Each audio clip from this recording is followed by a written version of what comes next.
Greetings, ANC3D neighbors. We're doing things a little differently tonight. Most of the commissioners are in person, and so we're all sitting around a table. Commissioner Elkins is at home, and we would love any comments you have on this format. We are expecting, we wanted to test out our technology, so next month we are also going to invite the public, but we are still going to be virtual for those who would like to stay at home. We have a packed agenda tonight. We are going to start in 2 minutes. So welcome everybody. Looks like we have a pretty good crowd, and we do have a quorum. May I ask you? So Yes. I see some folks, there's some pictures here of people that are on video, which I did try to get them up there as well. No, Brad can do all that. Okay, but you want to be able to see them up there? It's like, No, because when they're promoted, we'll see them. Terrific. So this is like we're at a meeting. Sorry, we're working through our technology here. Welcome, everybody. So before we get started, if you have any questions that you would like answered, you can drop them in the chat. We will be looking at that throughout the meeting. Welcome, welcome. We are waiting for, oh, hello. Yeah, sorry about that. So the meeting is live, and if we want to scoot over, we might even be able to move that screen back a tad bit. All right, welcome. We are going to get started. It's really good to see all the commissioners here in person. I would like to start off with the police report, and I believe that Officer McElwee is with us. Brad, can we spotlight Officer McElwee? Hello. Good evening, Commissioner Duncan. Good evening, commissioners, and to the residents and citizens who are zooming in on our meeting. Should I get started? Yes, please do. Okay, thank you for having us here from the Metropolitan Police Department. I'm Officer McElwee, and I'm going to present first the crime report, followed by the traffic report. For the last 30 days, we had a total of 16 offenses. 1 carjacking, 1 burglary, 3 stolen autos, 8 theft from autos, and 3 thefts. I'll start with the carjacking incident. February 22nd at approximately 10:16 p.m., 4814 MacArthur Boulevard, the victim reported he was seated inside his vehicle when he was approached from his driver's side by the suspect, who was described as a black male, possibly a juvenile, who was dressed in all black, who also brandished a black knife and demanded that the victim get out of the car. The suspect jumped into the brown Honda Civic and fled the scene east along MacArthur Boulevard. The victim was not injured, and I do not believe we have recovered the vehicle yet. I may be wrong. Our detectives are conducting a follow-up investigation and are reviewing security videos close to the scene. The next one was the burglary, what we refer to as a burglary 1, while somebody is in their home. This occurred on February 19th at 8:23 p.m. Burglary occurred within the 5,000 block of Macomb Street Northwest. The victim heard sounds on the morning at around 4 a.m. The victim investigated and discovered that an open back door, which she dismissed because she thought another family member left the door open. Later on in that day, when she woke up, went downstairs and realized her car fob was missing from the table. And then they saw that their silver Cadillac had been stolen from the driveway. On February 19th, a couple days later, at approximately 8:50 hours, that vehicle was recovered unoccupied in the 3100 block of 16th Street Northwest. Our detectives are also going through the vehicle and going over evidence and still investigating. The 3 stolen autos occurred February 20th at 2 p.m. from the 4700 block at Tilden Street. Stolen was a Kia Forte, which was recovered on Wednesday 2 days later, at approximately 7:50 hours at 39th Street and Langley Court in Northwest. Another vehicle was stolen between February 18th and February 19th from the 3000 block of 44th Street. Stolen was a 2021 Mercedes-Benz, which was also recovered the next day, not too far from the area where it was stolen from. The 5000 block of Glenbrook Road is where it was recovered. The third vehicle was stolen between February 14th and 15th from the 5100 block of MacArthur Boulevard. Stolen was a 2018 Land Rover. This vehicle has not been recovered.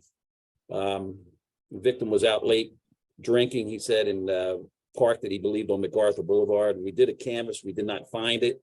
And we put it in the system for the tag readers to see if it shows up. It has not.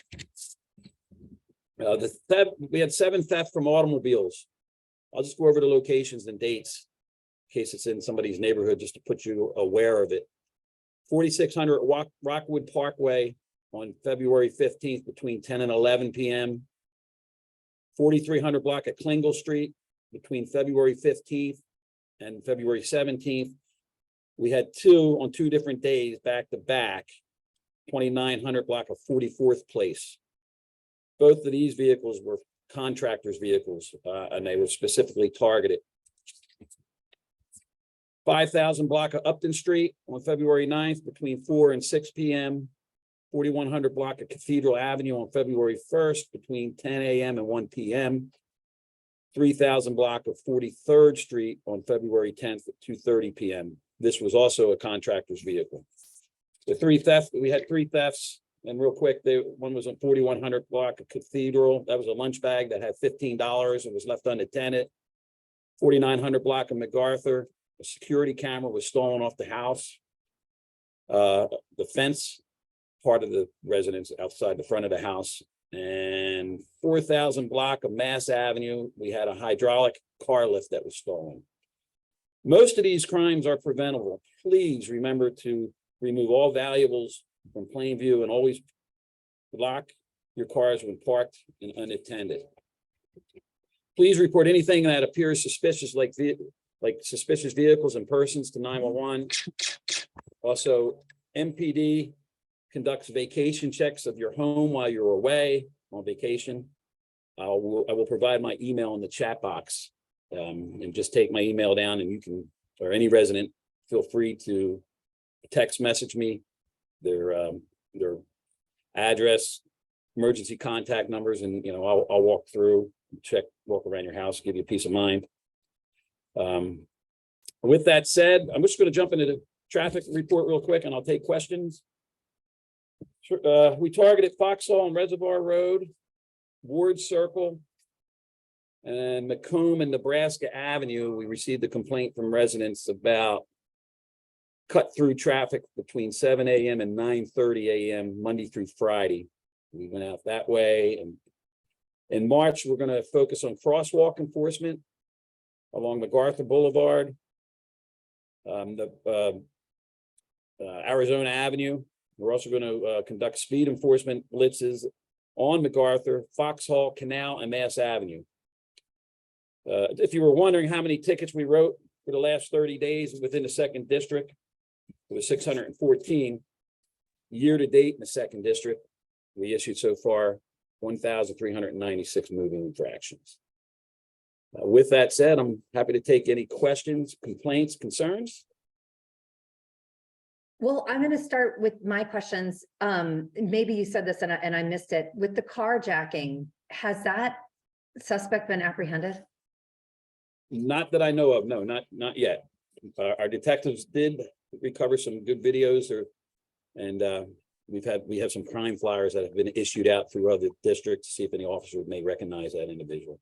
So it is an ongoing investigation. And then I had some neighbors ask me about, I think yesterday morning, so early Tuesday morning. I think near where like St. Patrick's Middle School was, there, the apartment building that's close by there was, there were massive amount of police cars and fire engines, and there was someone who was wheeled out on a stretcher. So I didn't know if that was a individual? That was on MacArthur Boulevard yesterday morning, correct? Early morning. Yes, I can touch on that real quick. On February 28th, around 5 a.m., the MPD investigated a suicide incident within the 4500 block of MacArthur Boulevard. I can say this, there was no weapon involved and there was no threat to the community. Out of respect and privacy of the family, we're not going to elaborate any further on the incident other than it was a personal incident. But that's what occurred. Thank you. You're Do welcome. any commissioners have any questions for Officer McElwain? I do. There were two crimes in my SMD. We had the burglary of the house in Phillips Park, and it was a burglary that happened, I think, back in October. Has that ever been cleared? I still believe it's an open case with our detectives. And then we had the attack, the robbery with an alleged gun involved on in Glover Archibald Park. Has that been closed? That is still an open case with the second district detectives. They're still going over evidence and interviewing people. Thank you. And you should give your commercial for the camera program. Sure, the Metropolitan Police Keep this up every Department time. District of Columbia has a camera incentive program, and you can go on to the dc.gov and just search the program, and it provides $200 to $500 of money towards installing cameras on the outside of your home. This includes private homes and businesses.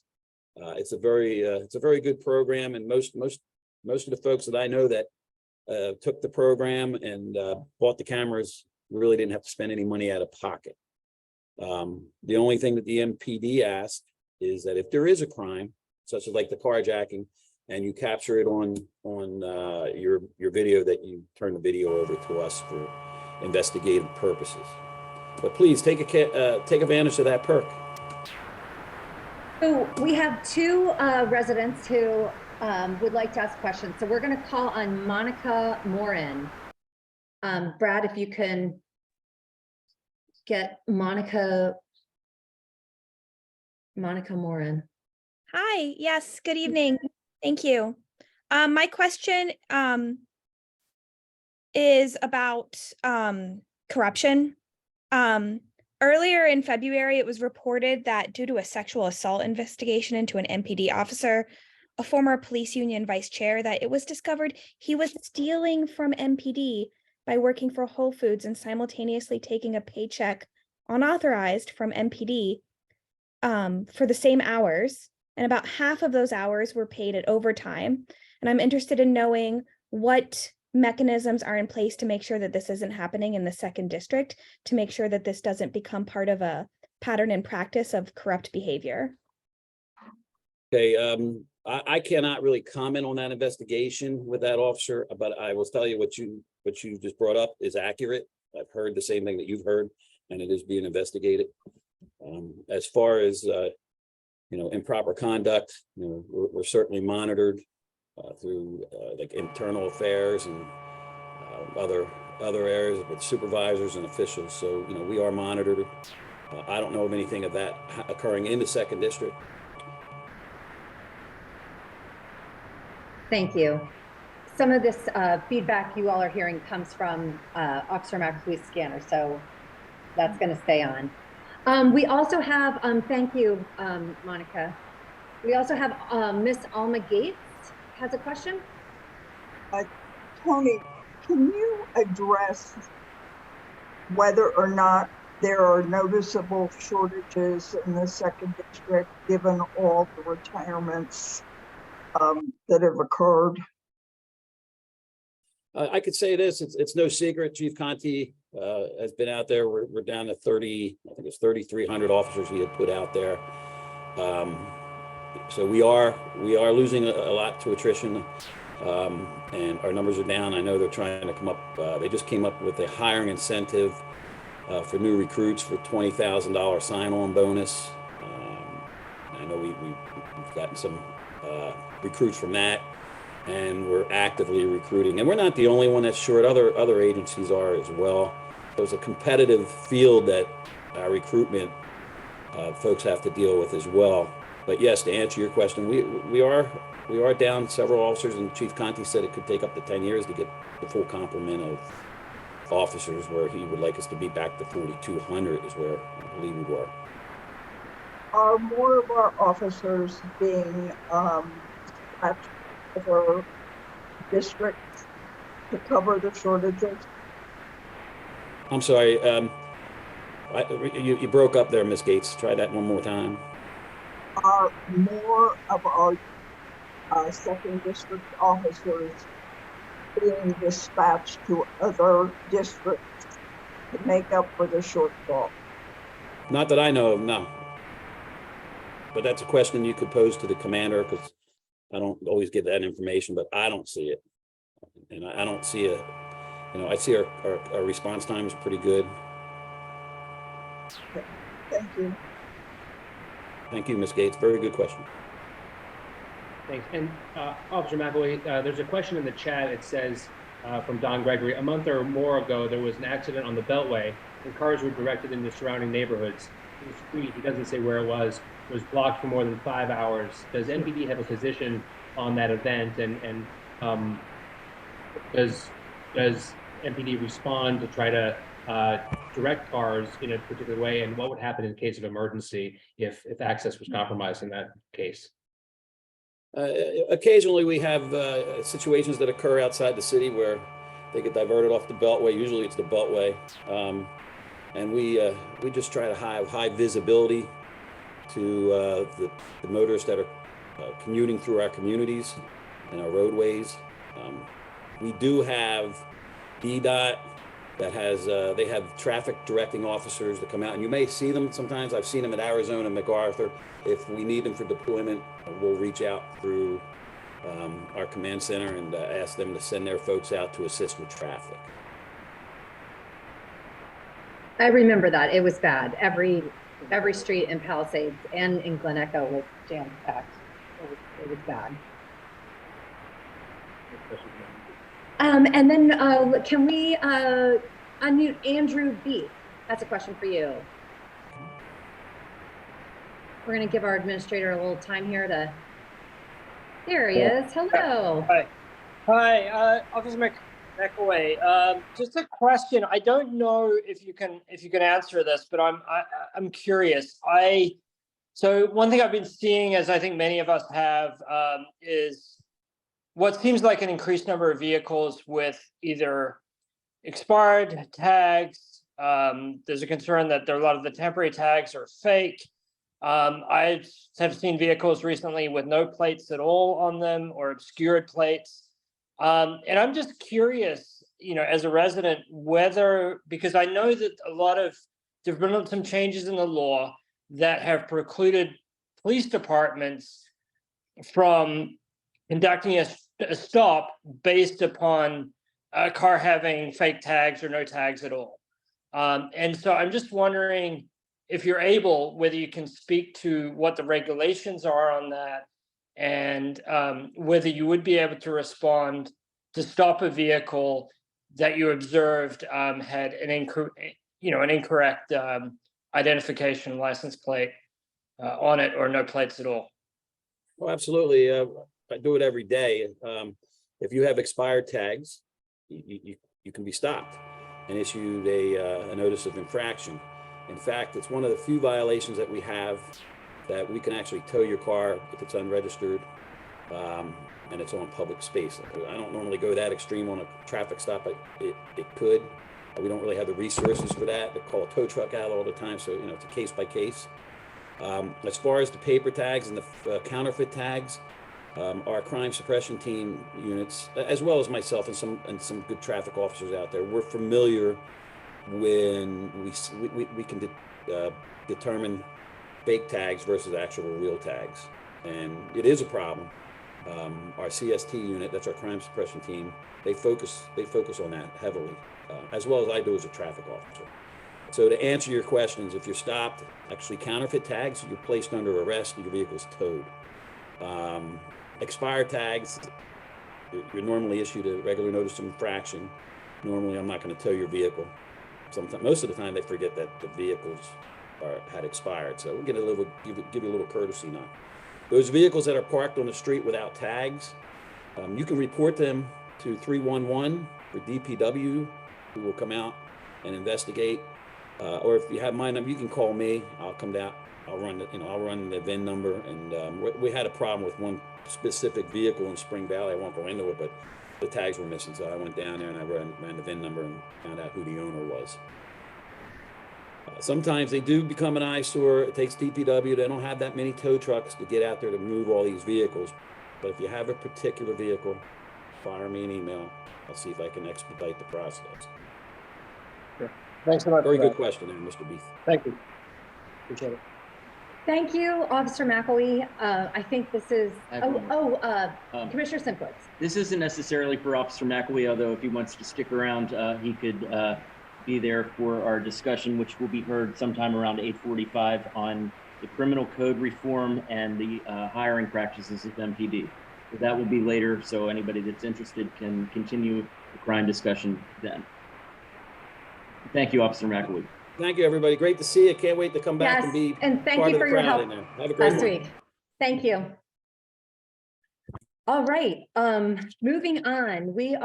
Next up is the Mayor's Office of Community Relations and our MOCR, Matthew Barclay. Is he here? I am There here. he is. Hello. How are you? Good. Hello, everyone. My name is Matthew Barclay. I'm your Ward 3 liaison for the Mayor's Office of Community Relations and Services.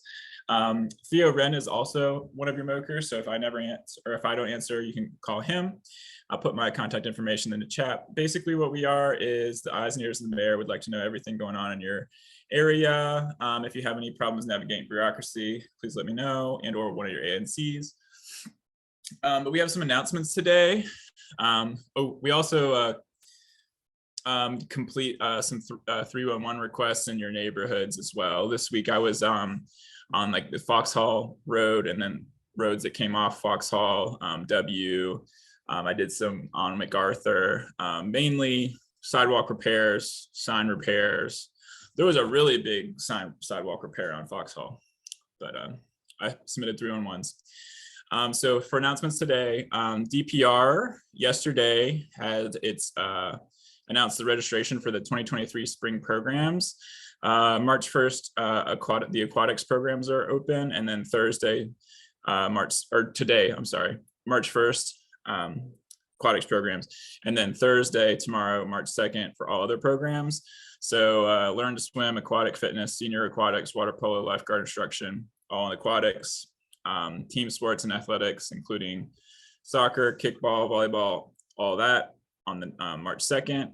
And then there's 2 out of school programs, DC Public School Fun Day, which is March 10th, and then DCPS Spring Break Camp, April 18th to 21st. Then cherry blossom time is here. Today was announced that peak blossom would be March 22nd to 24th. So, let all of your family and friends know and tell them to come to DC and spend some money. I have a question about the aquatics program. Yeah, sure. The pool at Jackson Reed, the Wilson Aquatic Center, it's still closed? Do you know what the status is of that? It will be closed until the repairs are made, and I haven't been told when those will be completed yet. Can you give us more detail? The press release is just referred to the Department of General Services having said that there's an issue. I believe it is the HVAC, something going on with the HVAC system. So on February 14th, it was supposed to take 48 hours. We're now 2 weeks into this closure. Do we have an ETA? I don't have an ETA, but I can follow up with you on that for sure. Let's see. All right, where was I? DPW will be doing street sweeping starting March 1st. After March 10th, there'll be the warnings will stop and you'll get a fine. They're still collecting holiday trees, and you can drop your tree off at Guy Mason Recreation Center, 3600 Calvert Street. The Summer Youth Employment Program, the Marionberry Summer Youth Employment Program application deadline has been extended to March 6th. Age 14 to 24 are encouraged to apply. If you have a 2011 to 2021 Kia or Hyundai, you can go by the police department and get a free steering wheel lock from the MPD. Also, the Department of Small and Local Business Development has a grant, robust retail grants, and the deadline to apply is April 1st. And I think that is all I have for you guys tonight.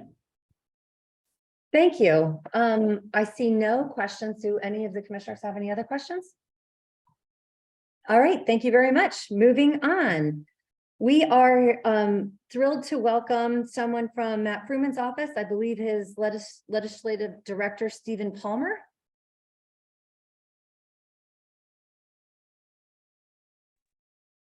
Is he Hey, how's it going? Hello. Hey, thanks so much for having me. I am normally not here. Normally Amy Sinnenberg from our office covers your ANC. We had some scheduling things. So we switched ANCs this week, but happy to be here. I don't have too much of an update from Councilmember Fruman's office. The council is deep in the swing of budget season. The mayor will be releasing her budget March 22nd. I'm not sure if that's before your next ANC meeting or not, but the council member has put forward a long list of priorities and is kind of beginning the process of trying to see as many of those in the budget as possible. I will drop in the link, the chat, a few links to our constituent services form and various things where you can let us know if you need anything policy-wise, constituent services-wise, et cetera. And I'll be on and happy to answer any questions. Do any of the commissioners have any questions for Mr. Palmer? No questions in the chat or hands raised. So thank you very much. And we're glad to have you with us. Moving on is the DDOT representative here, Christian Pinheiro.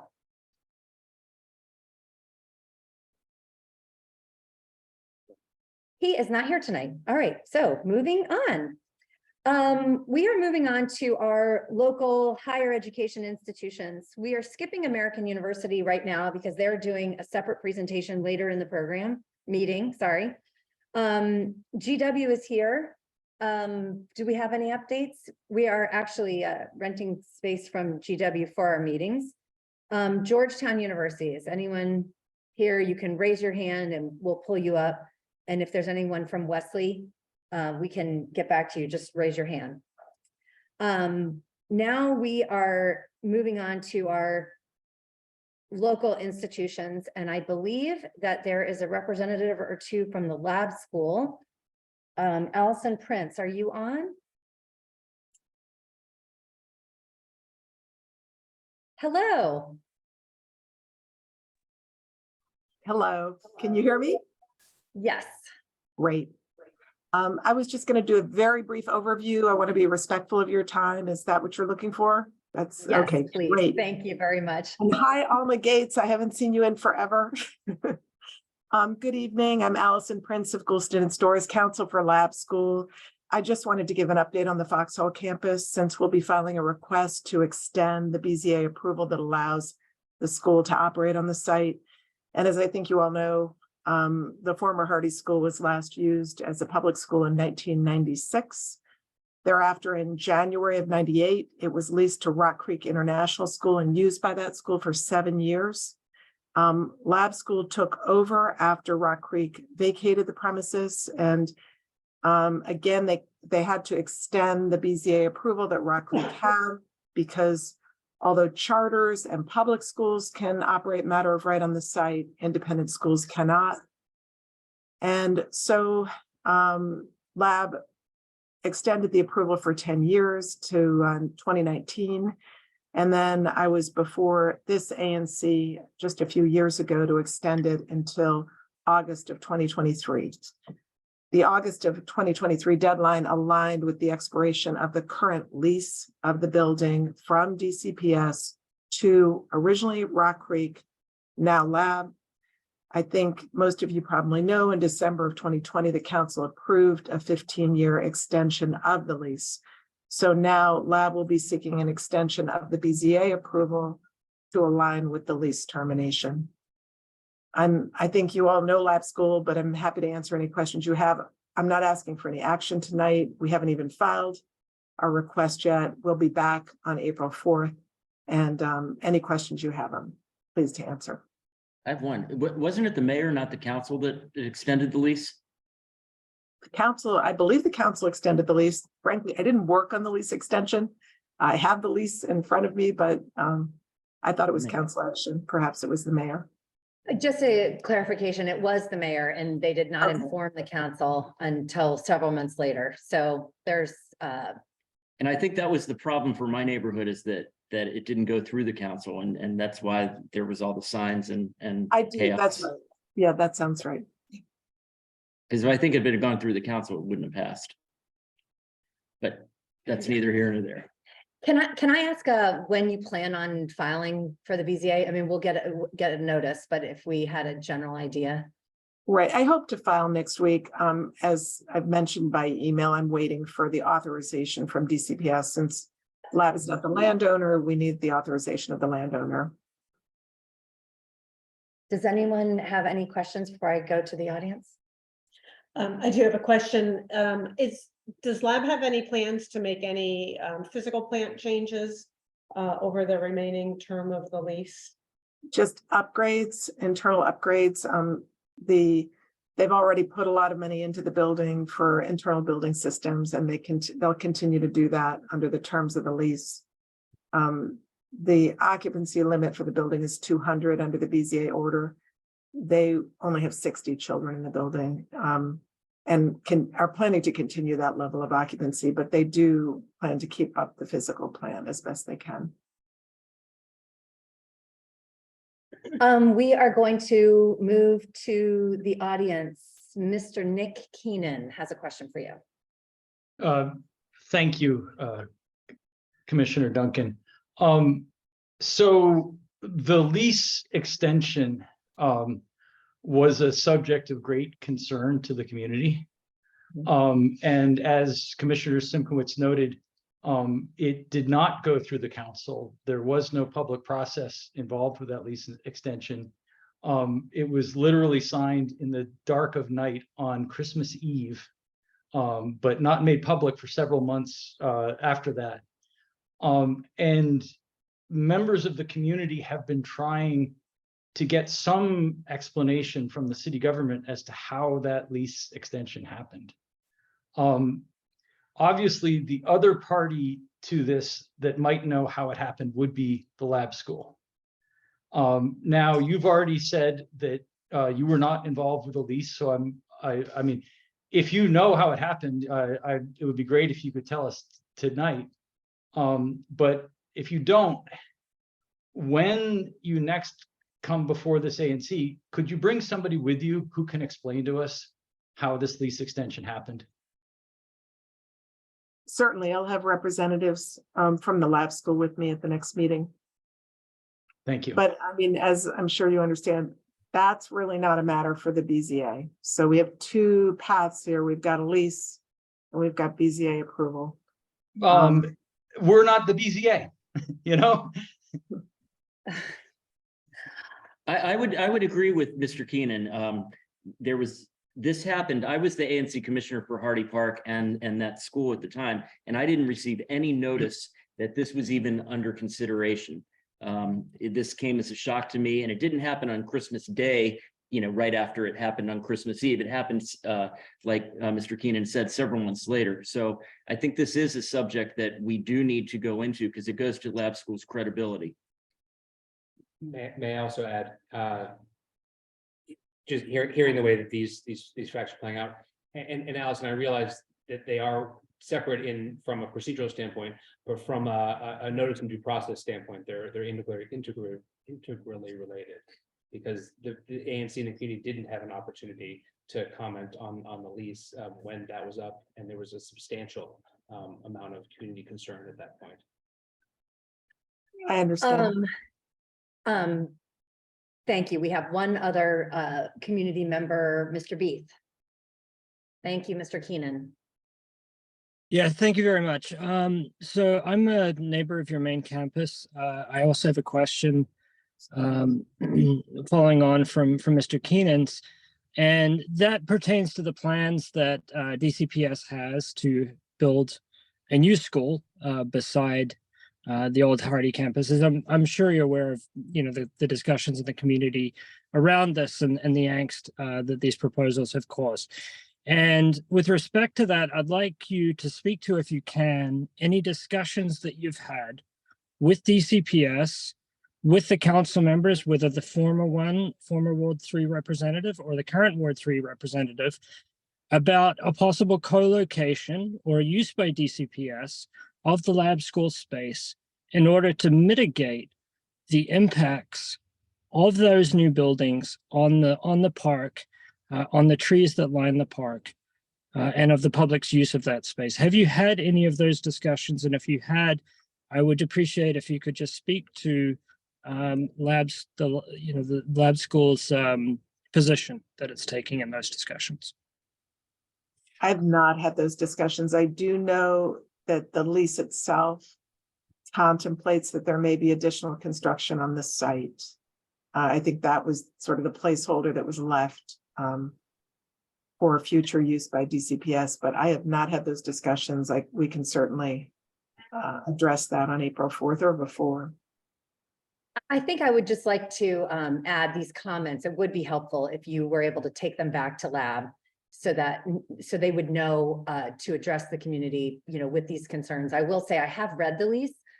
DC can take 20% of the land area back that's under the current lease back for construction. So that is in there. Are there any other questions? Thank you so much. Thanks for your time tonight. I'll be back in April. Okay, thank you very much. I do appreciate your time. Thank you. Thanks, Allison. Bye, Alma. So we are going to have a brief discussion from the Marine Corps Marathon. I believe, Katie, I'm sorry, I did not write down your last name on my piece of paper here. But if we can bring you up, and just everyone should know, the Marine Corps Marathon comes very close to our neighborhood. She's going to tell us a little bit about it. We'll talk about hopefully lane closures and where we can support the runners, hopefully. Welcome. Yeah. Thank you very much. Good evening, everybody. Thank you very much for letting me join this evening, just to kind of talk about the Marine Corps Marathon and our plans for this year's marathon. It's crazy to believe that it's already March of 2023. For those that don't know, the Marine Corps Marathon is a non-appropriated instrumentality of the United States Marine Corps. We're headquartered at Marine Corps Base Quantico in Virginia. We see at the marathon as the largest single-day public relations event for the Marine Corps and a landmark event for the District of Columbia. I'm here tonight to discuss it with you, as well as to seek approval for the proposed foot traffic and vehicular traffic plan, including a letter of support from ANC3D for our 48th annual Marine Corps Marathon, Marine Corps Marathon 10K, the Marine Corps Marathon 50K. And they're all going to take place on Sunday, October 29th. So for this year, for the marathon plan, the route's going to stay exactly the same. So the only participants that will be coming through ANC3D are our 50K participants. And so they will be traveling down Canal Road, primarily just between Foxhall Road and Arizona Avenue Northwest. This is approximately miles 5 1/4 to 8 3/4 of our 50K course. They turn around at mile marker 7, which is right there at Arizona Avenue. And in this little spot, we have one water point food station out there to support our 50K participants, just west of Foxhall Road on Canal. And we have one aid station, which is going to be located at Fletcher's Cove Boathouse. Once again, just out there to support our 50K participants. Our event day support overall is beginning at 3 a.m. on Sunday, October 29th. However, some roads will remain open until the final closure at 6:30. Once we have that entire plan of roads, we will notify all those involved of exactly what time the different roads will be closing down. We work very closely with the Metro PD just to make sure all that information is accurate and distributed. We're looking at having the 50K beginning at 7:15 again this year over in Arlington. followed by the wheel participants at 7:50, and our marathon participants at 7:55. The first Marine Corps 50K athletes will be entering ANC3D at approximately 7:45 in the morning. This year, we actually will be having one duo group in the 50K, and this is a able-bodied individual who is bringing along their partner in a wheeled method. I can't remember what their names are right now, but they've done a bunch of different marathons, and so they're aiming for the 50K, and they've chosen us this year to do it. So we're very excited about that. And then we're looking to have the final 50K runners departing ANC3D at approximately 9:08 in the morning. The roads are obviously Canal Road will be closed. And so all of those roads kind of coming towards Canal is what we're looking at, being close to traffic going to Canal. Pedestrians are still able to walk down there to cheer on our participants as they go by. But as I said, just no vehicles. So it's basically the big ones for Reservoir, Foxhall, and Arizona are the big ones that will be closed, hitting Canal. Talked with some of my coworkers just to kind of figure out the best kind of spectator locations for your residents. Foxhall and Canal, that's also where our food station, water station is. So it's a very good place to go on and cheer our participants as they're pushing on through. We're also looking at Fletcher's Cove Boathouse and pretty much any of those roads that go down there to Canal, because it said they'll be open for pedestrians to come walk down to the course. And then we know very importantly is our cleanup procedures, because we always like to kind of leave the area better than we see it or when we get there. So we allow about 30 minutes for cleanup after our last participants leave the area. So all cleanup vehicles personnel will leave ANC3D by approximately 9:38 on marathon morning. If there are any questions, I'd be happy to answer. We had a, we didn't know that we were going to do a resolution, but I think that as the returning commissioner, we've done that almost every year. So I think if you look at the website, our website, you can pull down the language. This is my fault, and I'm glad this is in October, but we'll be voting on resolutions at next month's meeting. But this was very valuable, and we'll do a good job of getting the closure information out to the community closer to the event. And we have a lot of people here in the chat. Yeah. Monica Moran asked, is there a map to refer to for this route and for the overall marathon courses?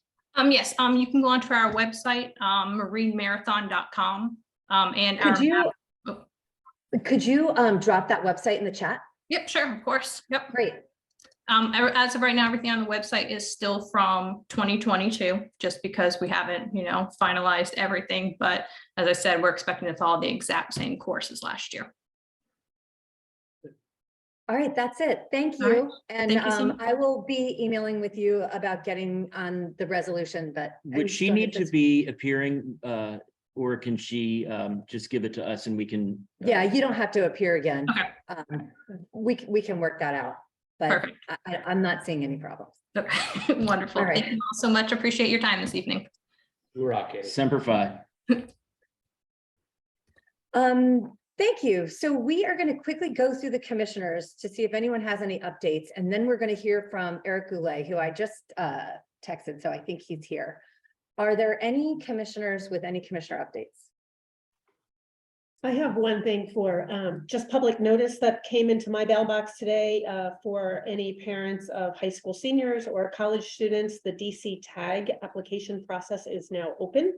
For those who are not familiar with this program, if you have a DC high school student who then becomes a college student at a state university or an HBCU, you are entitled to $10,000 a year to help cover the gap between in-state and out-of-state tuition.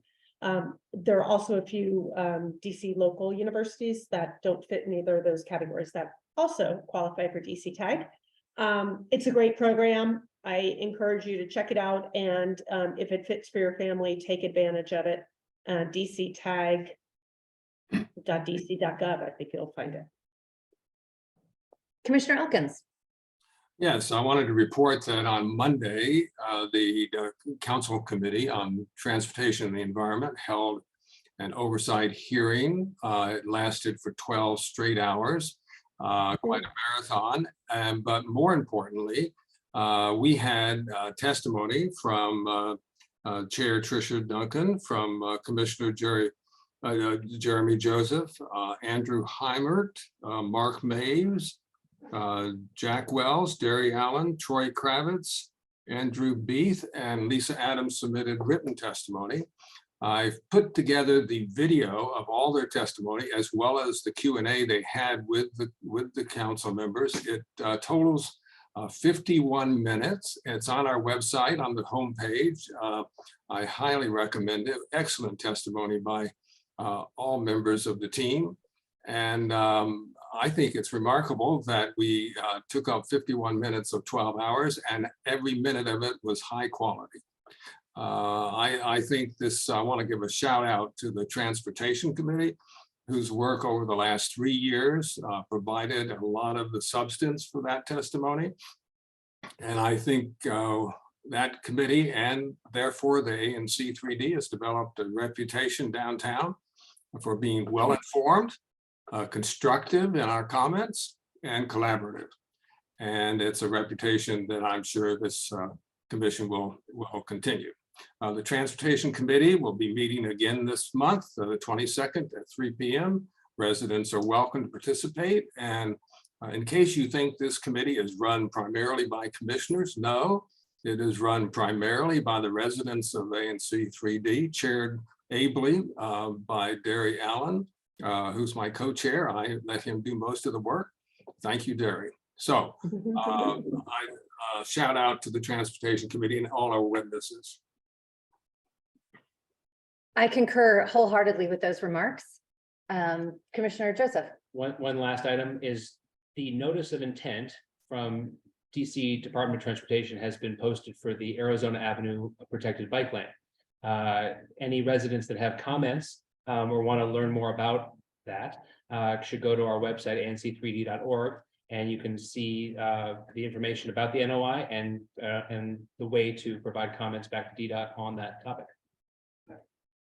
And Commissioner Colon Rizzo. Yes, so we have an apple tree charter school at 4900 block of Massachusetts Avenue, just one block down from me. They're going to be opening in the fall. Today is the last day for the My School DC lottery. So that's for PK3 through 8th grade, I'm pretty sure. So it's the last day to get them for the first round, including slots at that school at their new Spring Valley location. They will be at our next ANC meeting to present some of their plans and some of their ideas. And so any people who live around me and want to come and talk to them, please come to our next ANC meeting. Great. So we are going to open this up to community concerns. There are a lot of people on the Zoom. If you are here for an agenda item, this is not a time for, this is for concerns that don't show up on our agenda. While I'm introducing our next speaker, I'm just going to look for hands raised. I don't see any. So without further ado, we have 3 discussions this meeting, and the first one is with our State Board of Education Ward 3 Representative Eric Goulet. Mr. Goulet, hello. Commissioner, can you hear me okay? We can hear you great. You look great. You like it's perfect. Well, fantastic. I am actually at a State Board of Education meeting right now and stepped out. They happen to be the same Wednesdays that the ANC3D meets, and I'm just really grateful that you allowed me to be on tonight to speak about the important work the State Board is doing, and then to take any questions that the commissioners have. I'm really grateful for the opportunity to speak to your ANC, and I'm here anytime that you need me. My phone's always open to you. So just briefly kind of cover what we do and then take questions and talk about some of the big issues that you may be hearing about in the community right now. So we have kind of 2 hats right now in the State Board of Education. Our first is our official hat, and there's important work going on with the social studies standards right now. And we've gotten a lot of great public feedback. OSSI is, we just just had a presentation from them where they're taking that feedback from the community and they're going to issue then, revisions to their draft of the standards. So we'll have a revised draft that we'll then be able to then get further public feedback on. And I've gotten a lot of great comments from people. I've made sure to share that with OSSI. And I think it's going very well. I mean, the issues that were raised, where there's a big shift from looking at specific dates and times in history and learning lessons from those events to more thematic approaches to social studies. And we had witnesses that spoke both favorably and against that shift in the in the way social studies is taught to our students. So we're going to go for another round of feedback. Once we get the revised draft of the standards from OSSI, I'm going to reach back out. I'm going to get a group together in the Ward 3 community to advise me on this.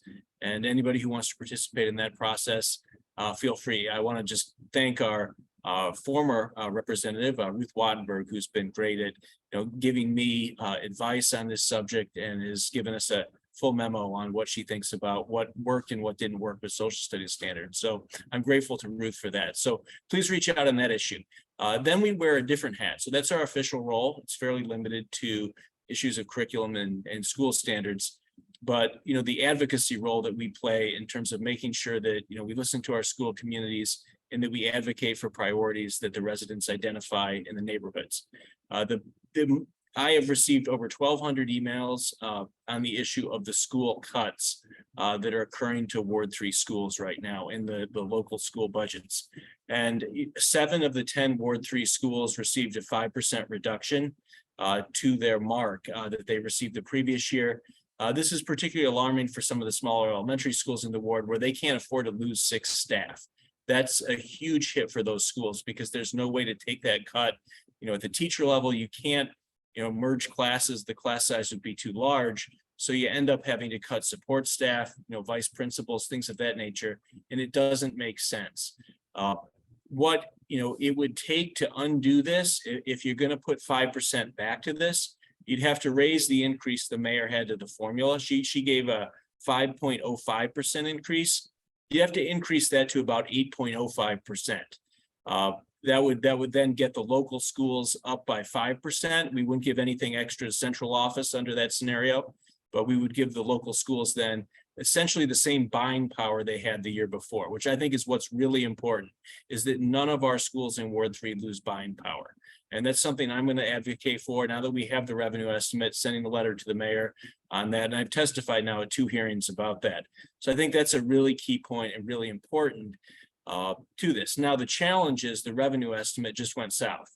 The revenue estimate was revised downward by $81 million for fiscal year 24. So if we're going to fight for schools, that's going to be my number one thing I put on my list.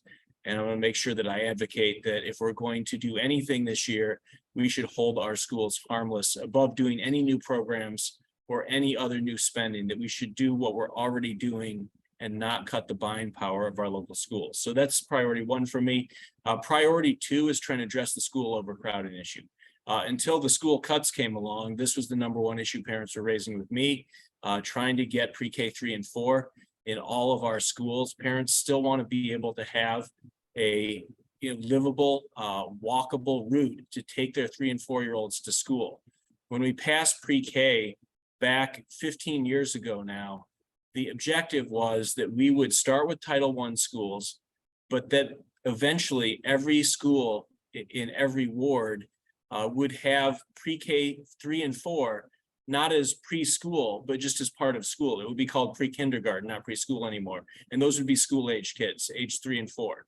And that's what we need to get to in Ward 3. We're the only ward that has no pre-K 3, and pre-K 4 right now is by lottery with roughly half of the students getting in. So being able to advocate for those priorities is going to be really important. And we have capital needs that we have to get to address that. I want to thank your ANC, ANC3D, and 4 other ANCs for passing a resolution that the mayor pursue the purchase of the Whittle School. I think that's urgently needed right now for a middle school with the overcrowding we see at Deal. And it's urgently needed, for potentially pre-K capacity. It's a once in a generation opportunity to be able to get a 2,400 seat building that is currently designed as a school. It's in bankruptcy court right now, so the district probably could get a very good deal on the building property and then work with the federal government on a lease of the land. I think that's absolutely something that we should pursue. We've got 2 ANCs left. We've got 5 of 7 right now. That's great weight times 5. And I'm just grateful to this ANC for supporting that resolution because we really don't want to miss this opportunity. Last point on Whittle, it's located right next to UDC. So the opportunity for partnerships with our flagship college, our state university here in DC, is something that's a huge advantage to the Whittle campus. 2 other things I'm going to make sure I advocate for new capital funding is Stoddard right now, I feel is being underbuilt without a 3rd floor. I don't support building any school without full capacity for pre-K 3 and 4. So to build Stoddard too small without that capacity, I think is a huge mistake. And then lastly, we just saw an announcement of a huge new apartment building, a new complex going up near Friendship Heights. There's extreme overcrowding right now at Janney, Murch, and Lafayette. There needs to be another elementary school added somewhere in that area. I point to Friendship Heights as a possible location for it because there's many large parcels that are shifting around right now, but that's not necessarily the only solution. We could look at a lot of different possibilities through the boundary study. I think the key point I would make is every Ward 3 school is right now overcrowded. And if we're going to be able to accomplish our goals on Rock Creek West, and the mayor's goal is to bring 10%, basically increase Ward 3's population by 10% by bringing new residents to our transit corridors here in Ward 3. Shoot, Eric, Yes. I'm sure he'll come back. While he is a little bit frozen, I would like to let people know that you could put questions for Mr. Goulet in the chat, and there you are. Am I still frozen? Oh my, I don't know what happened. You're not frozen anymore. You're back. How long have I been gone? No, 10 seconds. Yeah. DC Wi-Fi. So I'll wrap it up because I know there's questions, but just to make sure that we want to bring new residents to Ward 3. The Rock Creek West plan is what we need to keep our business corridors strong, but we're not going to be able to get that done if we don't have enough school capacity to educate kids in an environment that's appropriate to learning. So those are the priorities I'm going to fight for. I'm glad to answer any questions that commissioners have. And if anybody doesn't have time tonight, feel free to send me an email and I'll get back to you. Go ahead. Go ahead. Okay, I'll start. So I do, you are a budget guy, so I do know you're going to keep a sharp eye on this, but when I was reading about that $81 million shortfall, that's only for the real estate taxes downtown because of the values going down. But I have read that our income tax revenue is still going to increase. So I don't think that we have the actual number for any shortfall. So I agree with you that absolutely education needs to be on top there. But when I was reading, I did not see it as dire as they were making out. I just want to point that out. 2 quick comments on that, Tricia. So check out the CFO's estimate. The 81 was offset by 53 million that they reversed. So the CFO reversed a plan that was going to be dedicating money to free busing. So it's 81 million that the revenue dropped minus the 53. So that's going then back into the coffers, but then that money's not available for something else.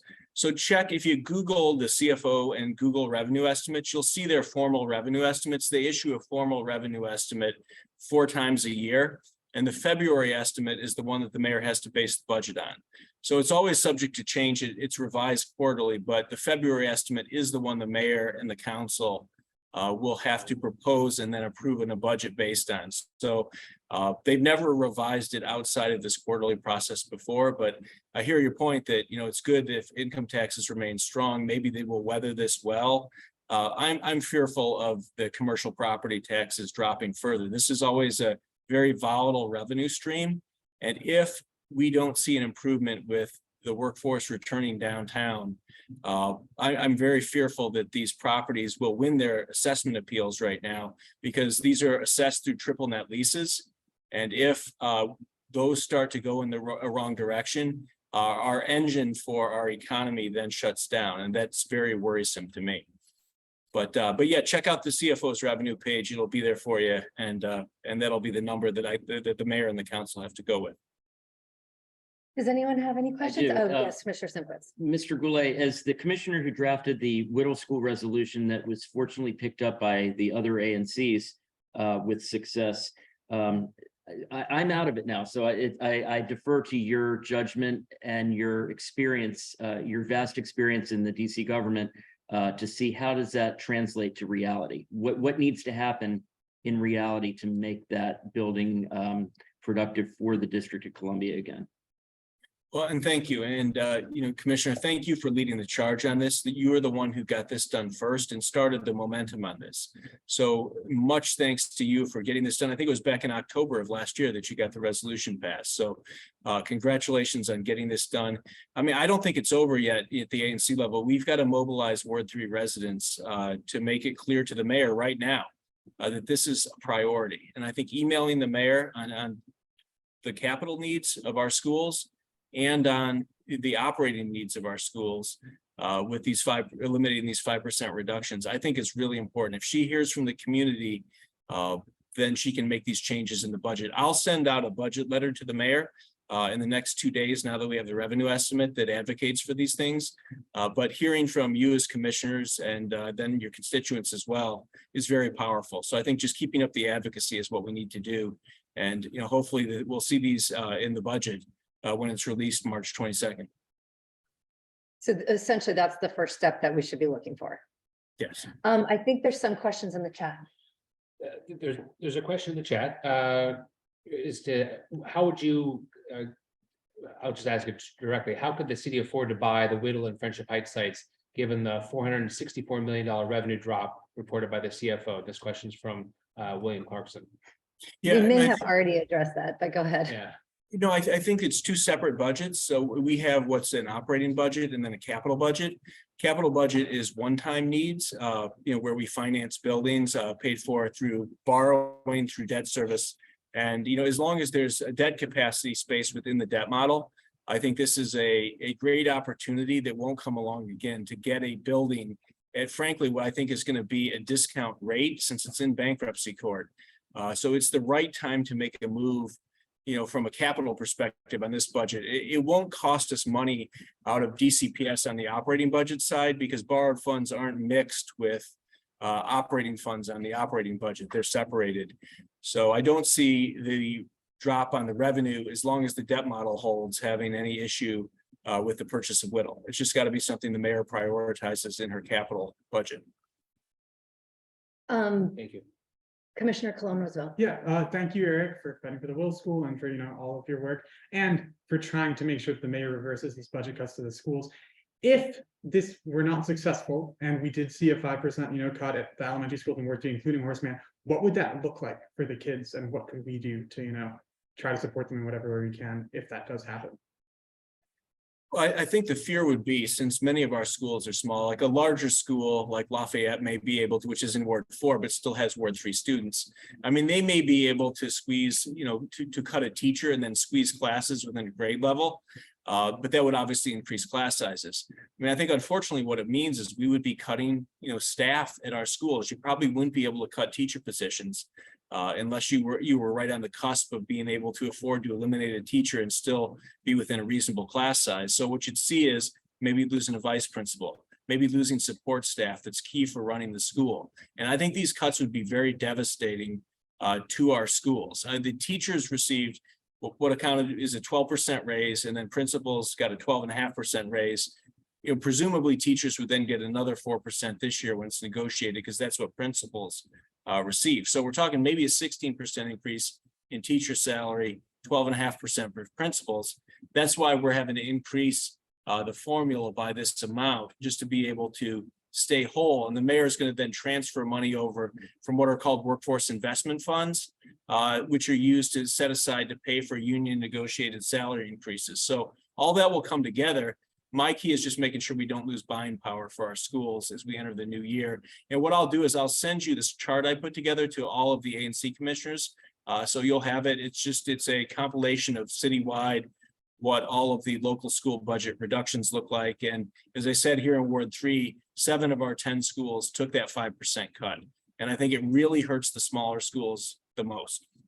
So Commissioner Elkins has a question, but I'm going to ask a question really quick. The central office has like a record number of people working there. And we're sort of at a all-time, recent low. We have about 50,000 students compared to the 90,000 years ago that we had years ago. Are you concerned about the heavy weight and the salary burden at the central office? And have you brought that up with the mayor? Yeah, I think it's always important, and I'm going to put that in the letter that we need to look at seeing if there's right sizing that can be done at the central office. I mean, you want to always cut local schools last. I'm assuming they are taking similar cuts to central. If they're taking these cuts to our schools, at least in the initial round, hopefully what we'll see I think they just hired like 100 people. So anyway, if we could look into that, because but it's something important to look into. And I know the council just passed legislation on this, which was called the Schools First in Budgeting Act, which I think the principle of it is very strong. My fear is that it's not really legally sufficient, because we looked at this issue extensively, and any time the council's dictating to the mayor the numbers that he or she must put out in a budget, that runs afoul with separation of powers issues and our DC Home Rule Act, where the mayor has the authority to propose a budget. The council's authority is to amend and approve the budget. So I'm very skeptical that that act is actually valid law. I've sent just a request to our attorney general to hopefully clarify that, because I think there's a lot of confusion right now about whether the mayor is breaking the law or whether that's even a valid law. So hopefully we'll find out. But I agree with you 100%, Commissioner. We should target central. If we can get cuts from central office, we should absolutely do that before we cut any local school. Commissioner Elkins. Eric, thank you for your advocacy, and really glad that you're there promoting these important issues. And I agree with you about the Whittle School, and hope that that can be a success. One of the issues that our Transportation Committee and then the ANC here took a very strong look at is the new high school down on MacArthur Boulevard, which is opening, as you know, in August. And the concern we had was how students were going to get there from even just within the catchment area for that school, all the way up to Cleveland Park and Spring Valley and Wesley Heights, because I think, as you know, there really are no buses that run that direction. The one bus that goes by the school goes down MacArthur Boulevard and goes downtown. So what we proposed to Councilmember Fruman, and he did include in his letter to the mayor, is about a $4 million investment by the mayor in a bus that would serve not only the students, but also a number of other institutions around neighborhood, because they're not well served by a bus. And we pointed out two things just to close up on this. And one is that students who would try to get there by bus, it might take them in many cases over an hour to get there. They have to change buses. And secondly, that if you look at all the high schools across the city, they have an average of 7 bus routes that go past those schools, and there's only one that goes by this school. And so we're thinking that just like you have to buy desks through an athletic equipment for this school, in this case, I think the city needs to also buy some transportation. And of course, we can't depend on WMATA to do that out of regional funds. So we're going to have to find some money that's specific to the district. So anything you can do to look into that, we'll be glad to provide you some information about that. I'll send you a copy of the letter just to make sure you have it. And thank you. And I saw Councilmember Fruman had asked for that in his letter. It's exciting to be able to look at that possibility. I think it's a huge concern that John Eaton parents have raised with me, particularly about how their students would access MacArthur. They were concerned about the commute. They felt it was much more beneficial for their students to either do Whittle or Jackson Reed, just simply because of the commuting distance. So I think that's going to be essential if we're going to get the school to work. I mean, students need to have a way to get there. And I was a little alarmed that we just had a meeting at the Palisades Library with the Principal McCrae and DCPS officials. And even after 3 years of looking at this, they're still in the same phase, which is that they say, well, DDOT needs to give us an answer. And that's been what they've been saying for 3 years. So I agree with you 100%. DDOT needs to give them an answer. And if it's not this bus route, it's got to be something, because right now the transit issues that have been there from the beginning on the school still have not been addressed. And it's time that they actually step up and give you an answer on it. So I agree 100%. Good, thank you very much. Okay, we have one question from the audience, and I just want to let everyone know that the next item on the agenda is the new development at 4885 MacArthur. I just want to get us teed up for that. Sorry for the interruption. And if we can get Andrew Beath up. Yes, thanks so much. And thanks so much, Eric, for your advocacy for the needs of our students. Speaking about budget cuts to schools, one school, of course, which experienced a budget cut this past year, and which serves a lot of students in our ward, including my son, is Hardy Middle School. And the cuts are pretty much had the effect that you described. I think they cut an assistant principal and a couple of other administrative staff members. And as you may have heard, this has actually had some quite damaging effects in terms of, according to the students, the ability of the administration to control some of the aberrant behavior and respond to that in a good manner. And, the general perception is that it really has damaged the experience to what was, one of the best middle schools in the district.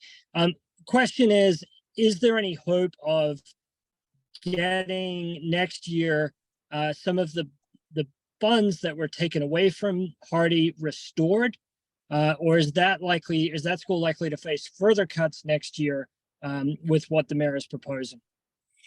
So I think there's a mix of good and bad news on this. I just looked at the numbers for Hardy while we're sitting here.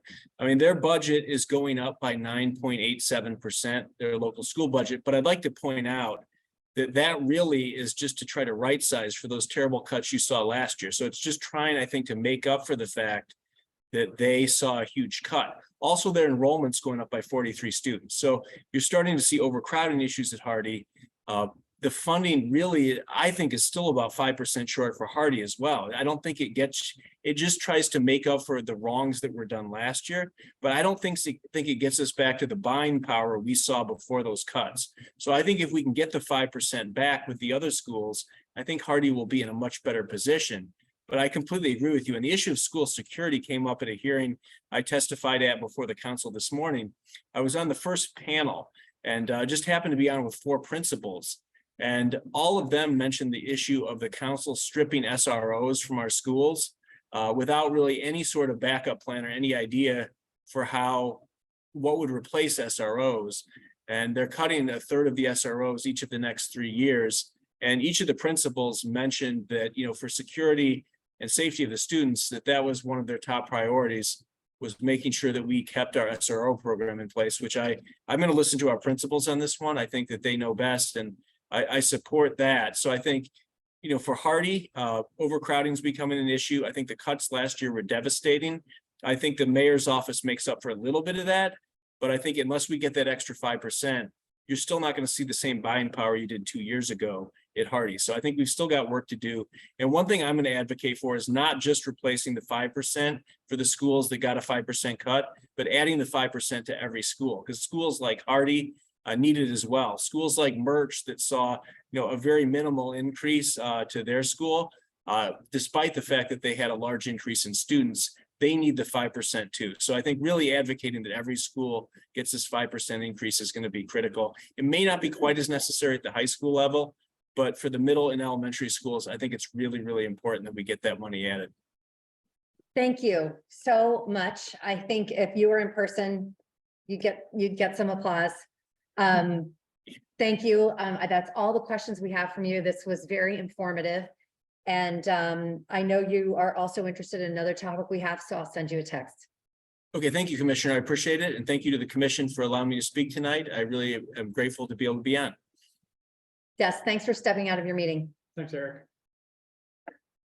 Okay, we are moving on. The next topic for discussion is a new development at 4885 MacArthur Boulevard. I think our administrator has a list of everyone who needs to be on here, but I see Lee Shaheen Templin, Charles Warren, Erwin Andres, Christine Roddy, and Rishi Bhatnagar. There we are. Great. Welcome. There are going to be a lot of people on the Zoom call here who this is going to be the first time they've ever seen this. So we're very interested in what you have to say, and I'm going to turn the floor over to you all. Great. Well, thank you. We appreciate you giving us the time tonight, and we're happy to be here to introduce this. So I'm Christine Roddy. I'm with Golston Stores, and I'm here tonight with my colleague Lee Templin, as well as the project team for the multifamily project to be constructed at 4885 MacArthur Boulevard. And you're likely familiar with the project site. It's where Black Coffee, Cafe Vino, and Dodge Chrome are located. And my client is proposing to construct approximately 22 units above the existing retail. And so what we've heard is we understand how important the retailers are to the community. So the plan currently is to keep the retail in place and to construct the residential with minimal disruption to their operation. So also just to kind of clarify at the outset, our project site does not include Black Salt or the retailers then to the south of Black Salt. It's just those three retailers, the Dodge Chrome, Black Coffee, and Cafe Vino. So the property is located in the MU4 zone district, and that allows both retail and residential uses as a matter of right. That said, we do expect that we will need relief for our project, and we plan on going to the BZA for relief from the parking, loading, and rear yard requirements. And we'll talk through the specifics of that in a moment. We have not filed an application yet. This is all very preliminary, so we're very early in the process. We are coming to the community first because we want to start our outreach early. And we understand that there's going to be questions about the project. So we want to be sure that we can try to address them as best we can as we progress the development program. So with that said, please understand that this is still a work in progress. We're developing the plans that we're going to show you, and updates are likely. We did want to use our time tonight to introduce our team and the proposal. We have our entire team with us, so we're happy to take questions, and we wanted to walk through the plans. And so with that, I would turn it to Charles so that if we can pull up the plans and just kind of show you what the program is at this point. Great, thank you. I'm trying to share my screen here. Everybody see that okay?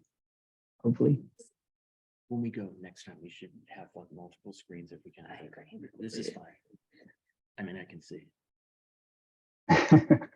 Thanks, everybody. Again, that's Charles Warren, principal of Tays Warren Architects. I'll run you through the plans pretty quickly, and I guess have a full agenda tonight. I appreciate the opportunity to present to you. So 4885 MacArthur Boulevard, as Christine noted, it's this, you're very familiar with it. Undoubtedly, it's the Dodge Chrome, Cafe Vino, and Black Coffee. Just some existing photos of the retail space here. You know, obviously it's a little bit dated and you know, looks a little bit 90s, but you can see the just sort of the experience of that existing retail space here. So Dodge Chrome at the bottom right, it's the sort of eastern extent of our property, extending to Black Coffee on the western portion. And then the sort of outdoor area that sort of uses overflow seating is actually part of our property. I'll illustrate that a little bit more when you see the plans. Just some views from the V Street side. Here you can see the ramp. There's a curb cut along V Street side that leads to the parking area that's on top of the building that we're discussing tonight. Existing site plan, you can see the property is kind of a weird geometry. It's this triangular site that has, it's just odd geometry. It's a very tight triangular site. It's not the full block, as Christine mentioned, we share a property line with Black Salt, and then everything to the west of that is the property in question. I do want to note there's about a 9-foot grade differential between MacArthur Boulevard and B Streets. Is about a 1-story grade change between those two frontages. The triangular portion here on the far left is actually part of the property, but is really just paved former curb cut pass through that is really just uses overflow seating for Black Salt outdoor seating. Proposed site plan, we are proposing to keep the retail spaces active for as long as possible and really make it part of the ultimate project. I think that's an important community asset, an important part of our project. We are proposing 3 residential stories above that with the penthouse setback for a total around 22 units in the building. we are proposing to locate the residential entry off of B Street where it's the quieter part of the site and really relates to that residential experience along B Street. We are proposing, trying to enhance that experience of the plaza a little bit. So, new paving, maybe introducing a shade structure there to just make it a little bit more of an enhanced community asset. We're also introducing a courtyard up against the Black Salt property, and that's really to introduce light and air to the deepest part of the site and those units that are in the nook there. Proposed ground floor retail plan. So this will essentially stay intact the way it is. No real changes are proposed here. This will be other than facade improvements and the plaza improvements that I just discussed. Typical floor plan. So we are proposed, just to give you a sense of what the residential floor plates might look like. This is 7 units on a typical floor. 2 of those units would be 2-bedroom units. Those are the blue volumes that you see at the corners, and the remainder would be 1-bedroom units. And then you can see the courtyard here that really provides light and air to those bedrooms of those 2-bedroom or the darker portions of the floor plate. View from MacArthur's. This is kind of standing in the median looking across MacArthur, really trying to enhance that retail experience. So introducing a lot more glazing, a little bit more unity to that, more of a unified facade there, more transparency, so you can sort of enhance that experience of the retail along that frontage. We like the outdoor cafe seatings. We're proposing to keep that as part of the project. And then 3 stories of residential above that with the penthouse setback. You can see a little bit of a sliver of the penthouse at the top there. And then, our first cut at introducing some shade element or some kind of protected special sort of experience of that retail or of that outdoor area at the western portion of the site. This is the view from B Street. So the building really sets up as a 3-story building on this side. So we break down the scale a little bit to the residential experience on B Street. The residential entry is here, that 4,900. We have a little bit of a canopy marker for where that entry would be, but really just trying to break down the scale of the building along the residential side on B Street here.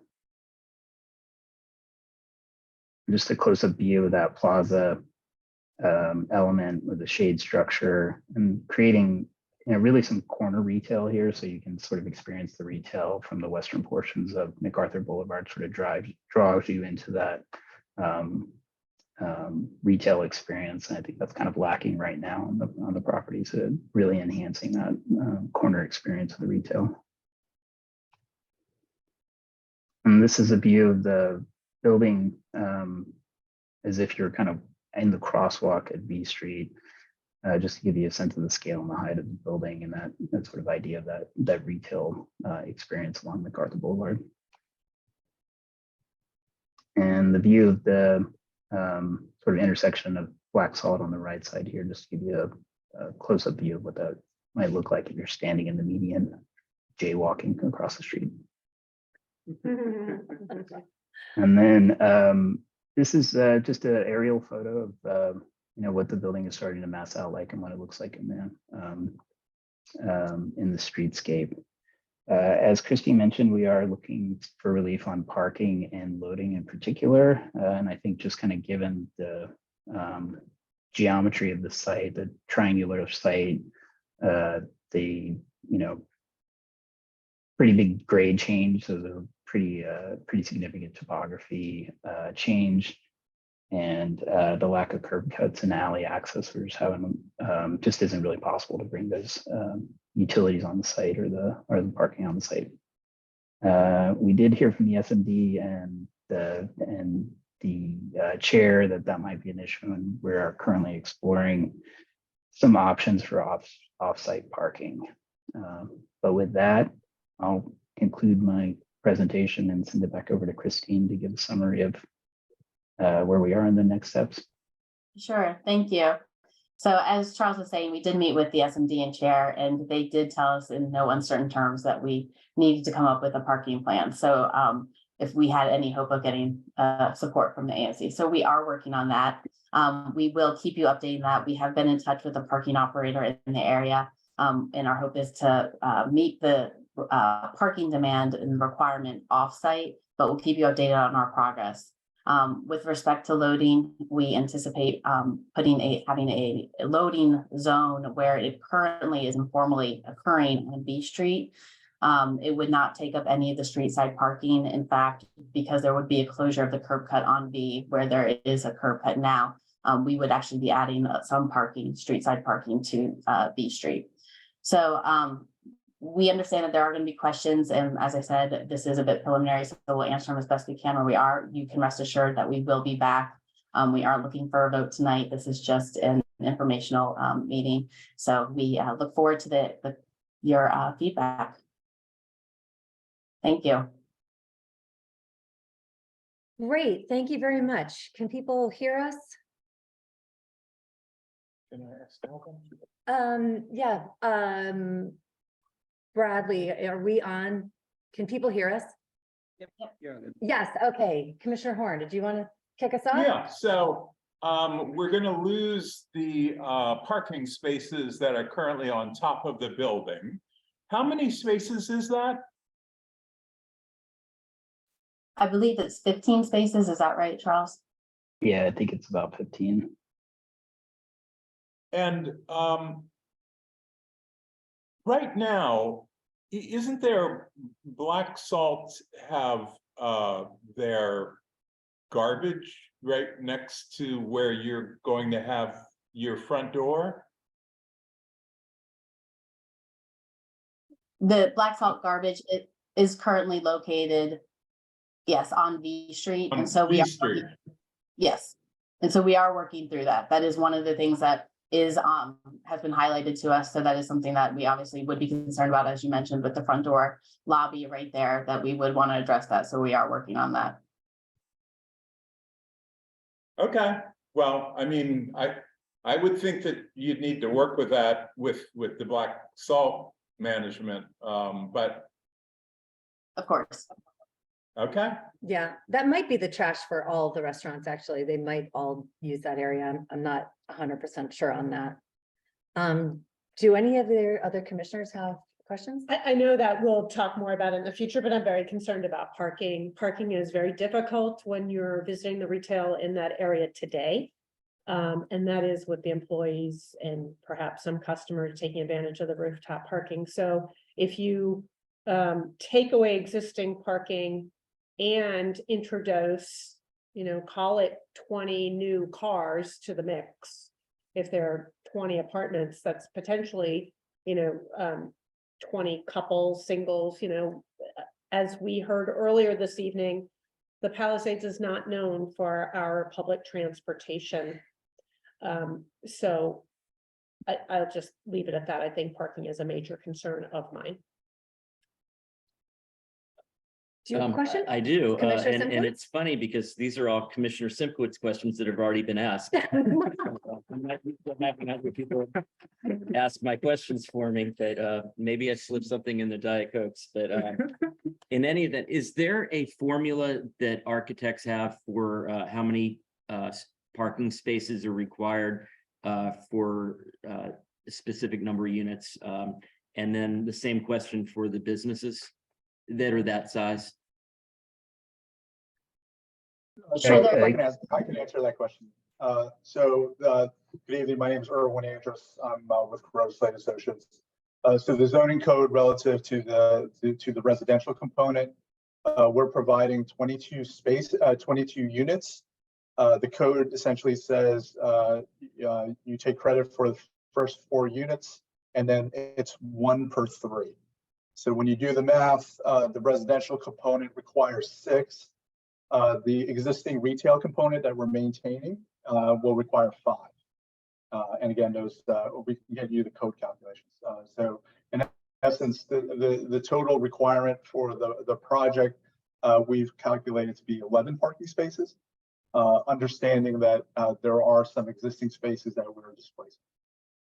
So the question I have is if there's only 11 spaces that you're providing, where do the other 4 14 unit owners park and the other people that presumably work or own these businesses, where do they park? So that's the zoning requirement. That's obviously something we want to abide by. Based on our interactions with DDOT, and as many of the ANC members know, DDOT is looking to incentivize people not to drive. This is a condition where we're looking to appeal to those who don't drive and want to be in the Palisades neighborhood. In addition to that, we're going to be required by DDOT to submit a transportation demand management plan that identifies how we accomplish that and how we incentivize people essentially who either can't afford cars or would rather not purchase a car or own a car and be able to live in this neighborhood. So that's a great segue. When you mentioned can't afford cars, can you speak to us about the planned price points on these units?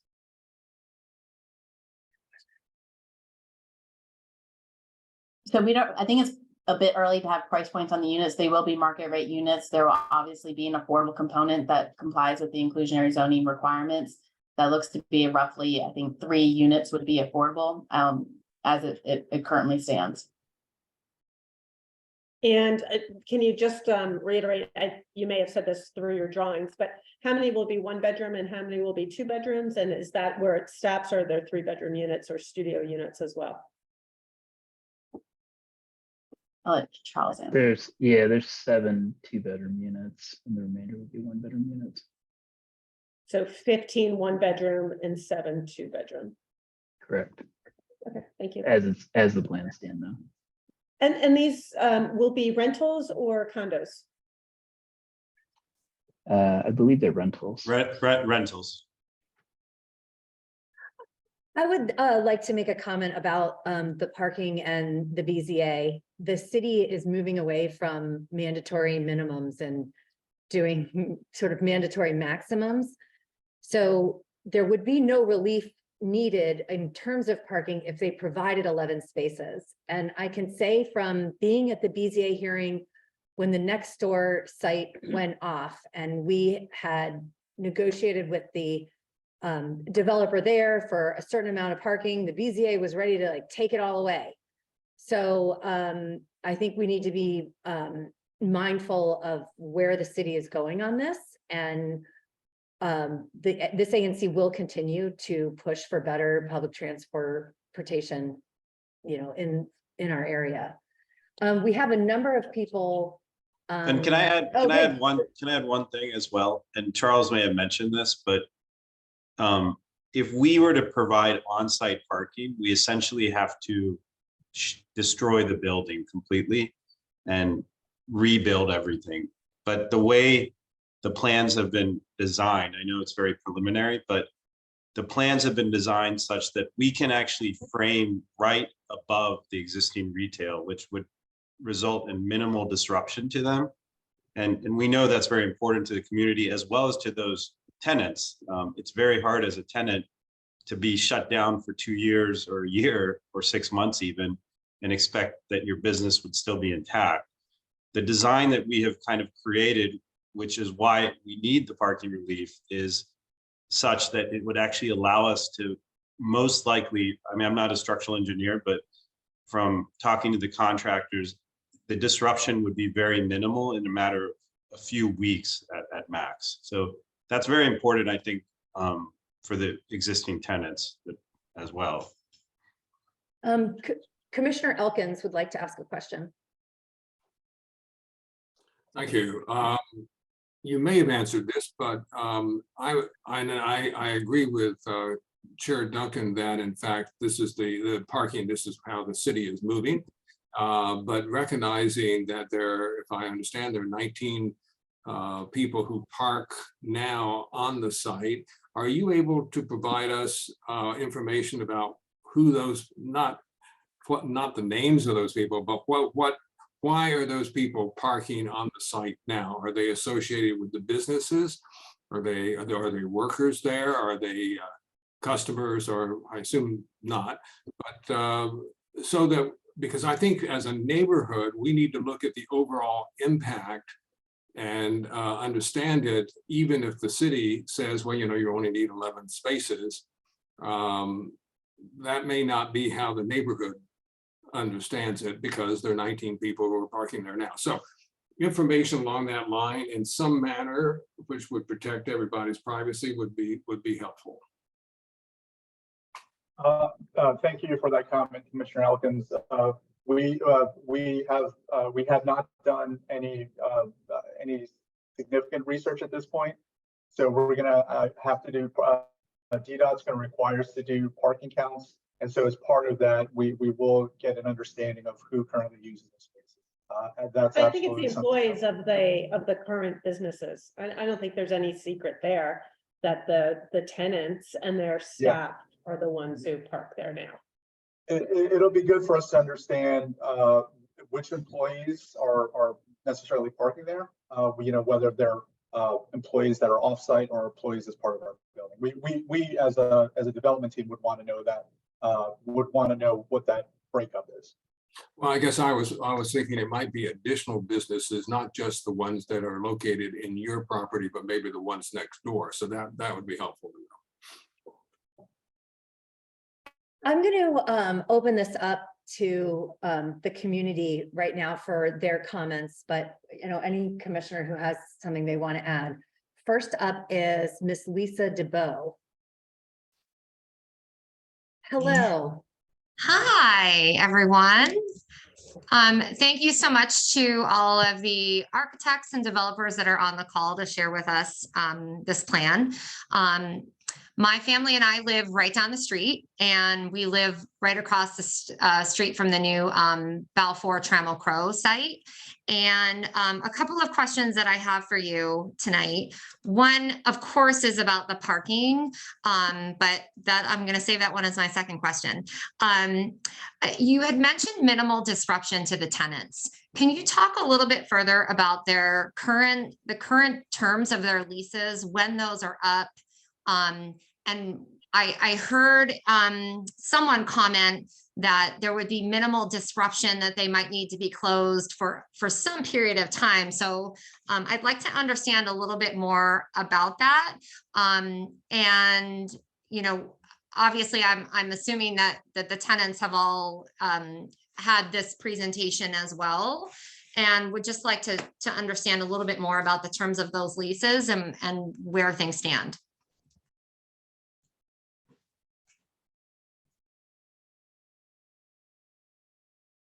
Sure. Rishi, I don't know if you have any information that on where the leases stand. The tenants we expect would remain in place through construction and once the building is open. I don't have the specifics on when the terms are up, but there's, as far as I'm aware, no plans to displace any of the tenants. We know that those are pretty integral to the community.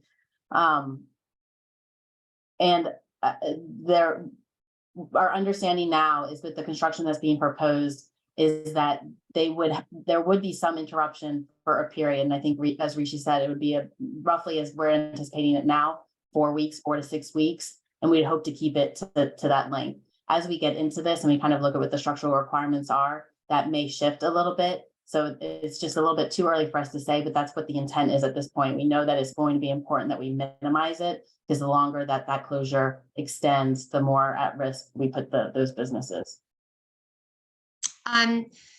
I know that you are still haven't submitted for anything, but your current timeline with respect to starting construction could potentially be as early as?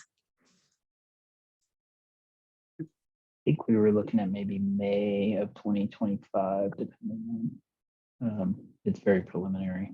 It's okay. Throwing spaghetti at the wall. That's right. But that's right. Probably 2 years from now. So we're very preliminary.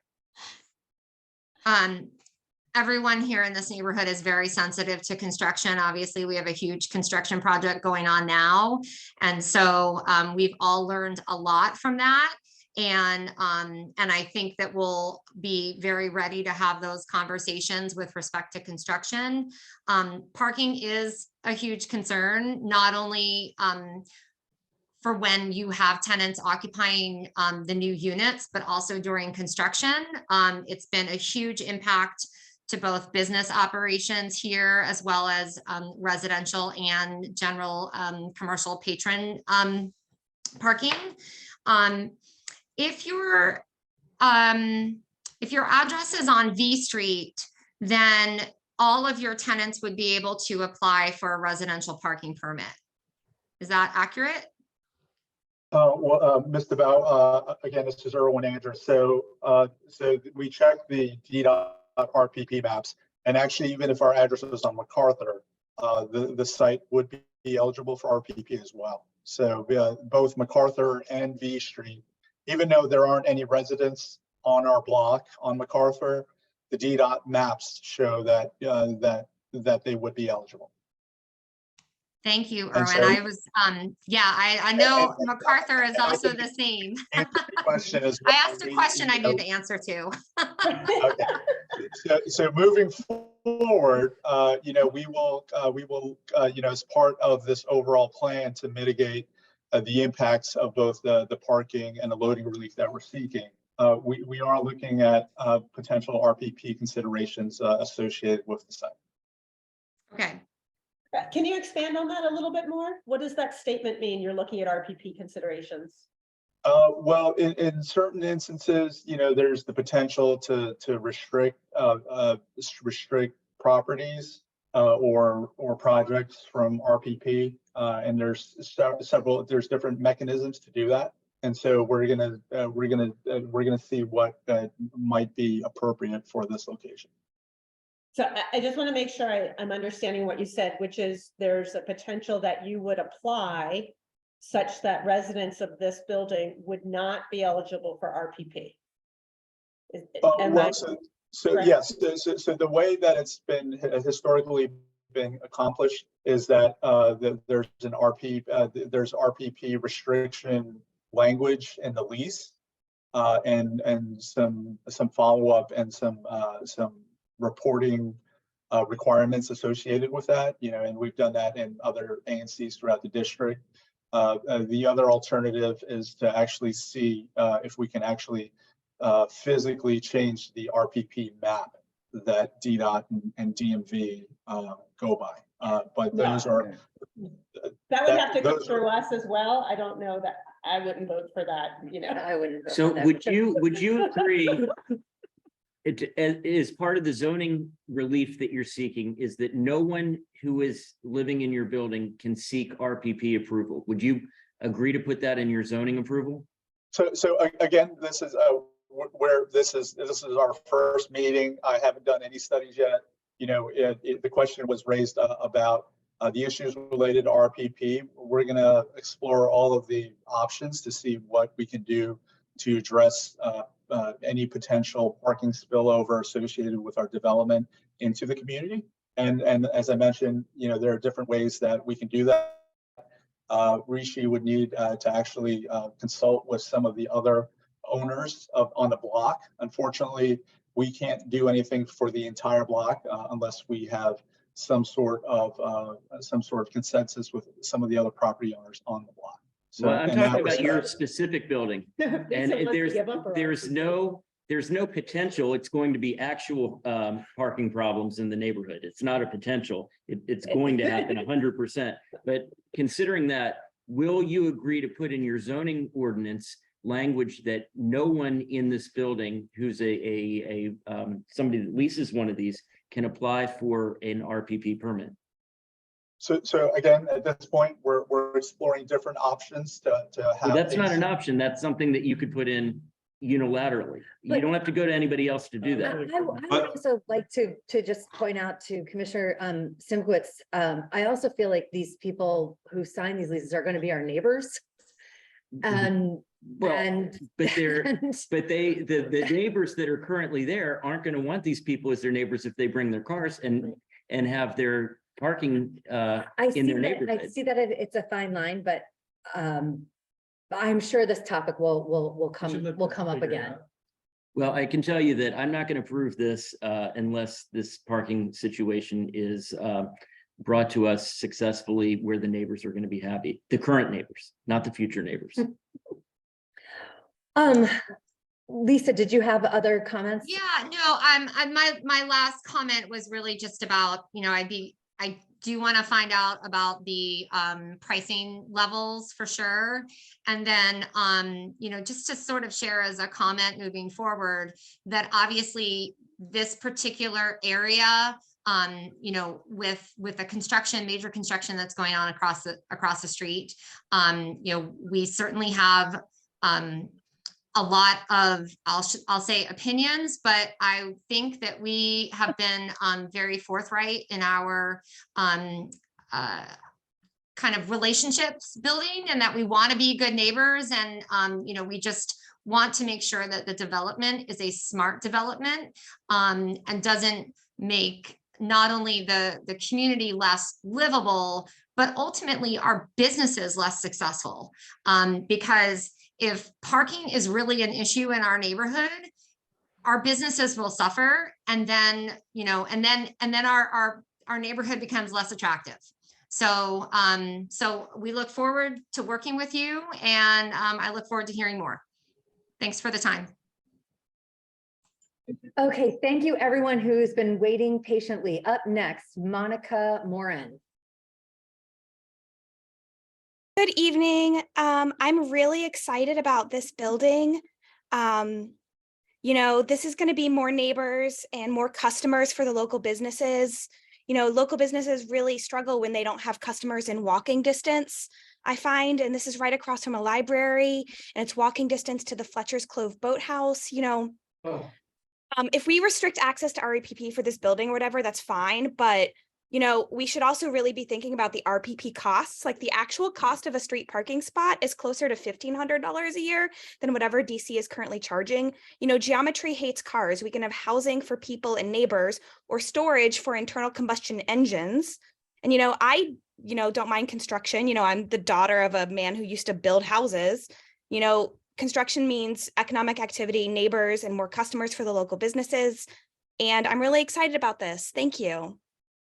Thank you. And I would like to let all the neighbors know that there is going to be plenty of opportunity to comment on this. So don't feel like you've lost your chance if you think of something later. Up next, Spence Spencer. Brad, he shows up as William Spencer in the list. Hello. Yeah, Spence. hey, thank you guys for making this presentation. It's super informative. And I want to underscore the parking concerns, of course.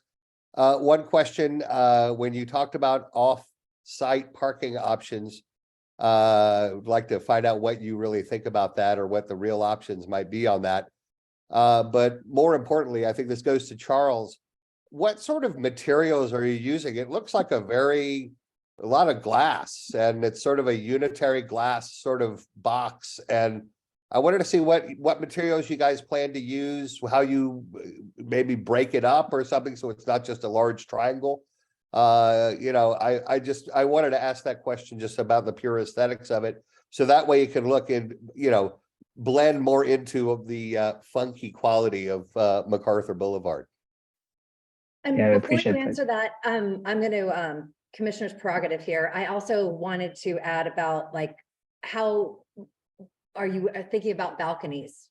Just so you know, the biggest parade in the city goes by this building once a year. It would Absolutely. be great to have some balconies here. So sorry for my interruption. Sure, no worries. I appreciate the question. I think, we're still kind of in a preliminary phase, kind of looking at materials, but I think that the glazing would be essentially an aluminum clad kind of wood glazing. We weren't looking at doing sort of storefront glass. The panels we were looking at potentially like maybe a terracotta panel, or maybe some kind of metal panel for the main body of the building. We did look at balconies. We're still sort of looking into that. I think that from a leasing standpoint, they're not always the best thing, because people can leave bikes and a bunch of junk out there. So I think that's something we could talk to Rishi about as maybe an option. I mean, I think that we're still kind of in a preliminary design phase on that. Thank you very much.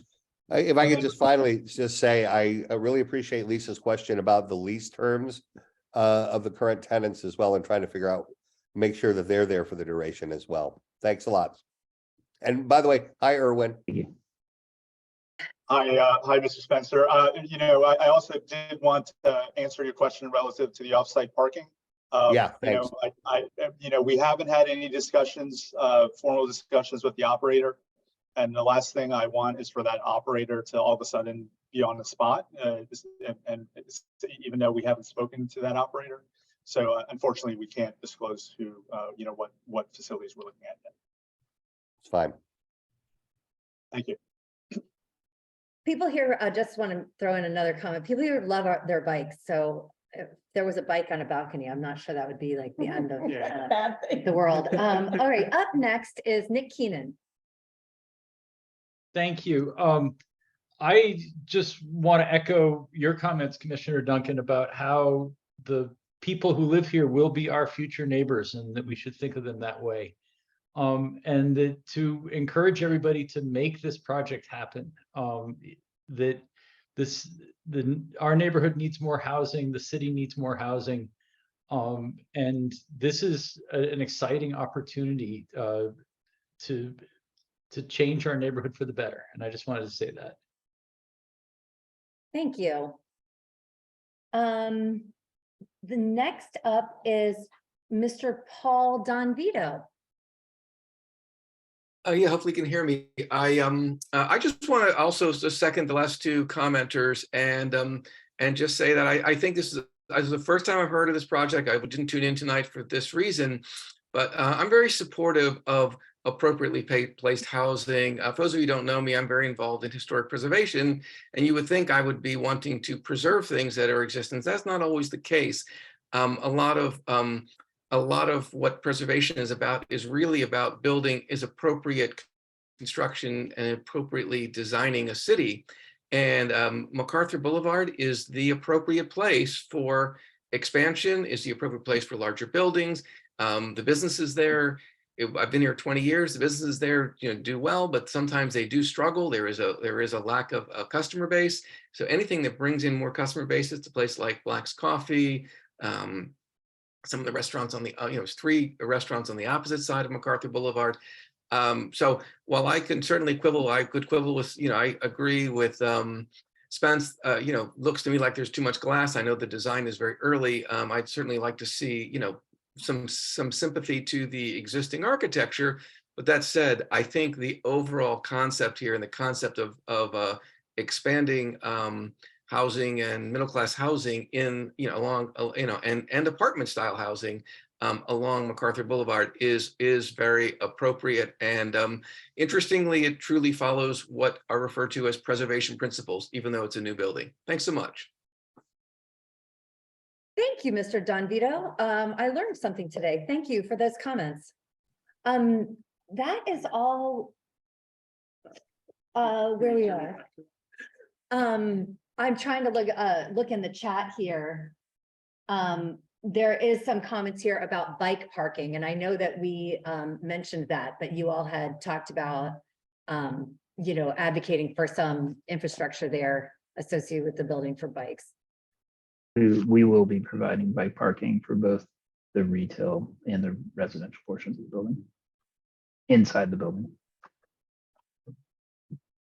Okay. Does anyone else have any questions? This was very informative.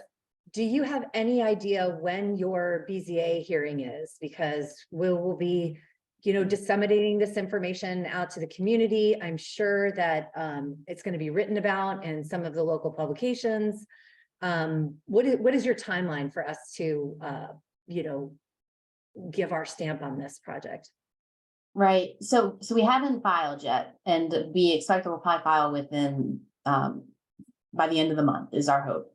So that would probably put us with a hearing date at the end of the summer. We'd be running up against the August recess, so it's possible it could move to early fall. Okay. And then forgive me that I don't know this, but how much of your design do you need to have be in by the time, the ANC takes this up? We'll have it progressed a bit. I mean, it'll be largely the same, similar concept level of design since it's a BZA application, but it will be more nailed down. We need to be sure of the relief that we need. So we'll have to have that all finalized. by the time that we submit for the application with the BTA. And can you drop this slide deck, a link to it in the chat, or can you send this latest deck to us so that we can share it with people? Or I not? have no idea how to drop it, so I'll send it to you. if that's Email it to the chair and she can. get You it can, out. you can email it to me and I'll make sure that people get a copy. Okay, Appreciate will do. it. Thank you all so much. This is exactly what I was hoping for. So thank you very much. Thank you. Up next, Thank you. up next is American University. They are, as part of their campus plan, are building a new athletic building and a training facility. I think we need to highlight Maria Berry and Corey Peterson. There's Corey. And I would just like to point out, there's a neighborhood, God, I'm blanking on the name, Neighborhood Coalition. Neighborhood Anyway. Partnership. Thank you, Neighborhood Partnership, of which Chuck and I are members. I want to say American University has done an outstanding job of filling in the Neighborhood Partnership. A lot of the neighborhood over in Spring Valley is already aware of what we're going to see tonight, but I think it's important for all of the commissioners to see what's happening at AU. Take it away. Oh, Let me get you on. There we There go. you I'm on mute. Thank you for letting us join. I'm going to hopefully be brief. I'll share my screen here. Make sure. And commissioners, can you give me a thumbs up? Make sure you can see that correctly. Perfect. Awesome. Thank you. Well, again, my name is Corey Peterson. I am the new Assistant Vice President for Community and Government Relations at American, and it's nice to look around the proverbial room here and see a few familiar faces.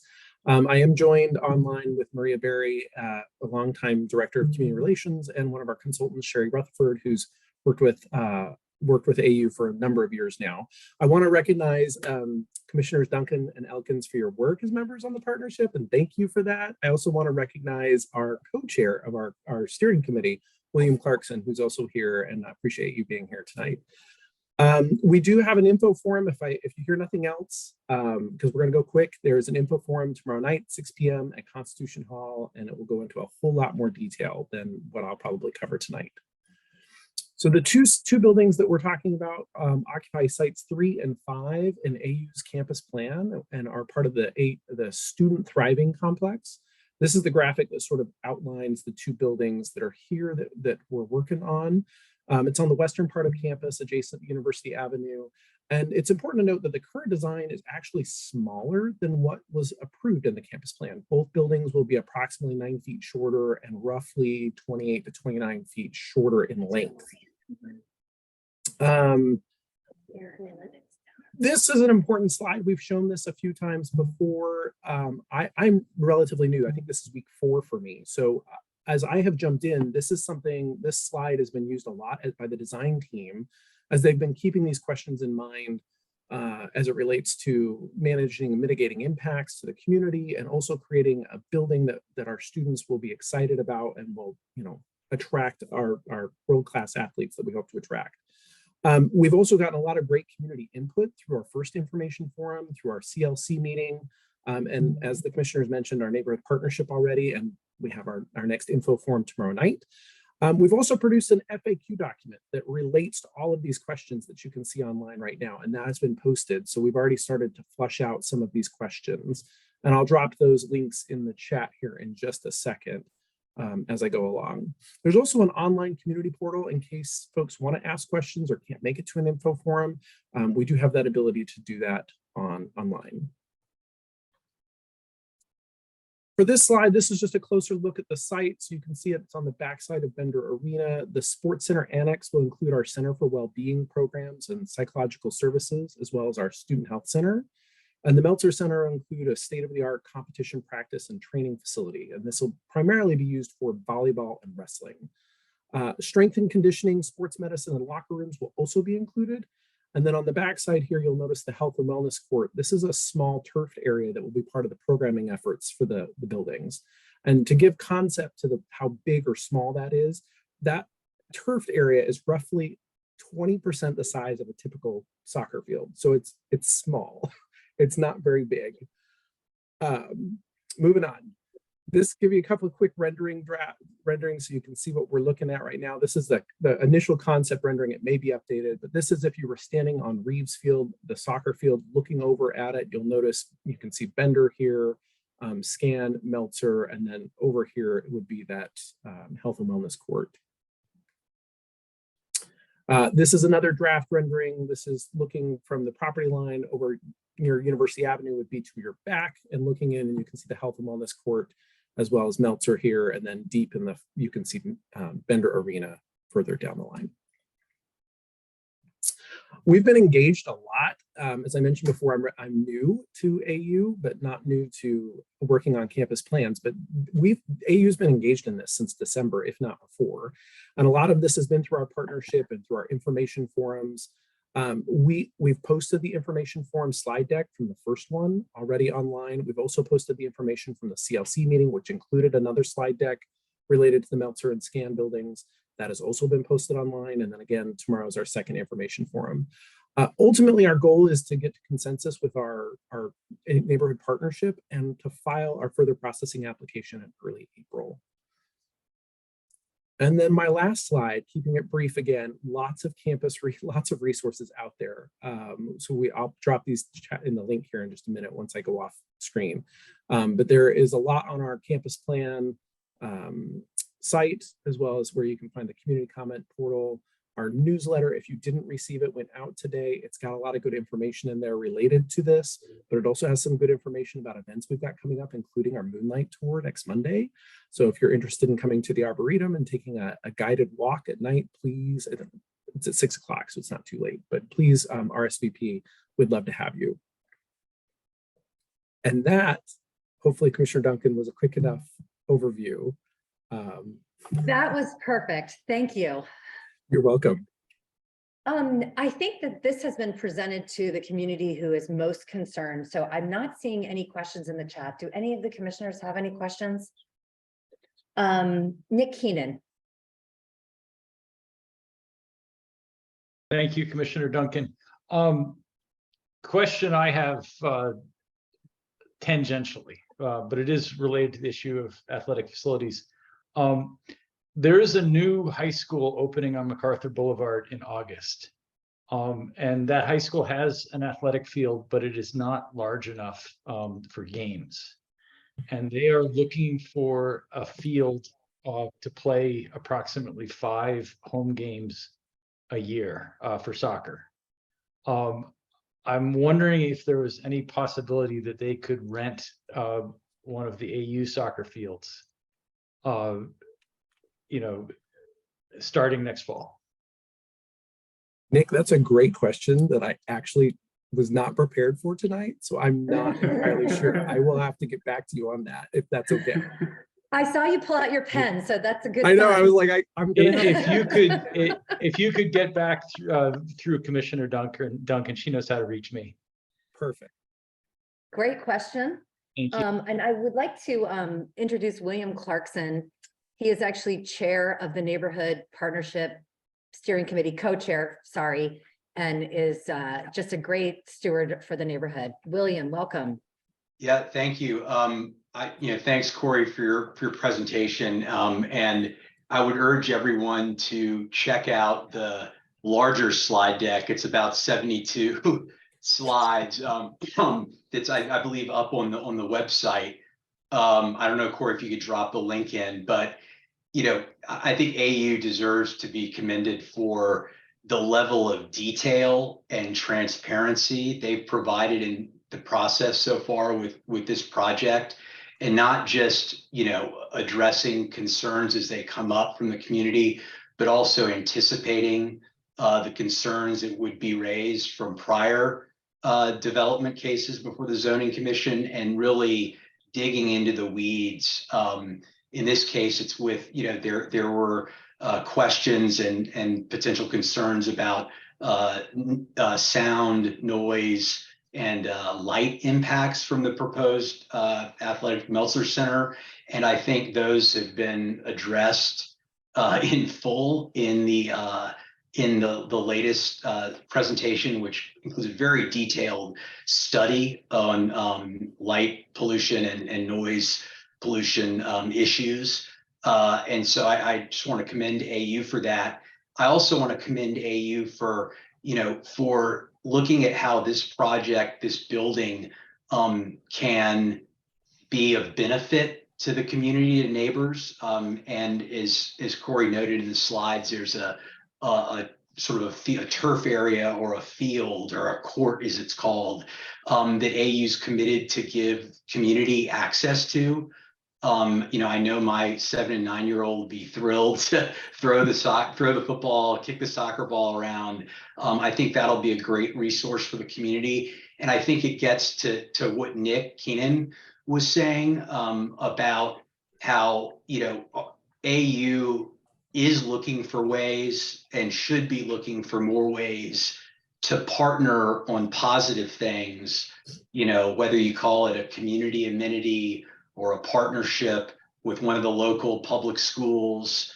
I think, AU is doing a better job of that. And I think they need to continue to do that. So much of these projects, zoning issues are focused on, what's AU going to do to address potential problems, real or perceived, potential negative impacts. And while that's important to address, I really think AU moving forward needs to focus on what can we do from a positive standpoint, whether it's renting out soccer fields, providing, more, tickets for the Janney Mann Hardy Key family, public school families to attend basketball games. That was a great success earlier this winter. I think focusing on that is important. And I think it's great for the community. It's great for AU. And I think it would resonate with the zoning commission as well. So thank you. Thank you. Thank you, William. Commissioner Elkins? I just wanted to supplement the role, speak just a minute to the role of the ANC in this regard. The ANC did approve the campus plan, of which this is a part. And the process we've used before, it seems to me, will work well this time. And that is that we depend on the community to raise any kind of issues early on in the process. That's been going on now. We have a meeting tomorrow night where the community can do that again. We have the partnership. And so I think Tricia and I can commit to you, speak for her. We commit to bring issues that have been identified by the community and hopefully resolved. And if any of them are not resolved, we'll bring them here. And that will be the basis on which we can go forward with advice to the zoning commission. And it's worked well in the past. And I think we're off to a very good start on this one, where I think the university is even more upfront out identifying potential issues and asking the community, have we identified it correctly and are we solving it correctly? So I think this process will work well this time as well. Thank you. Thank you all. Thank you, Corey, for your presentation, and I'm sure I'll see you soon. Absolutely. Thank you for your time tonight. Thank you. Moving on to our official actions. I need to make a motion to approve the agenda for the rest of our official actions. You'll second. Do I have unanimous consent? Any changes? Approved with unanimous consent. Okay, some of these, if you hear us introduce a topic and you want to speak, please raise your hand. If I think that something might not need a lot of discussion, we have a long agenda left. So hopefully we'll be able to hear from everyone. First item on the agenda is 2234 49th Street BZA application. Commissioner Elkins is here to introduce. Take it away, Commissioner Elkins. Thank you, Madam Chairman. This is a case that's coming before the Board of Zoning Adjustment, the BZA, in March.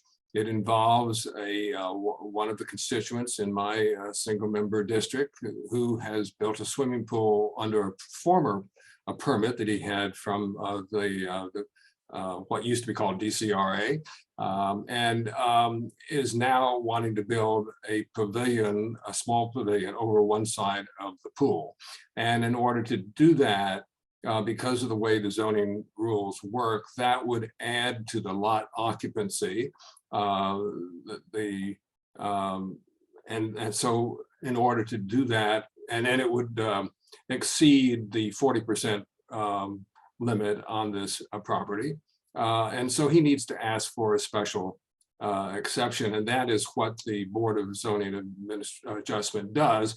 Normally you can build a lot of things in the district just by right, as it's said under the zoning rules, but occasionally if you're not meeting the rules, you need to go to the BZA. And that's what this applicant is doing.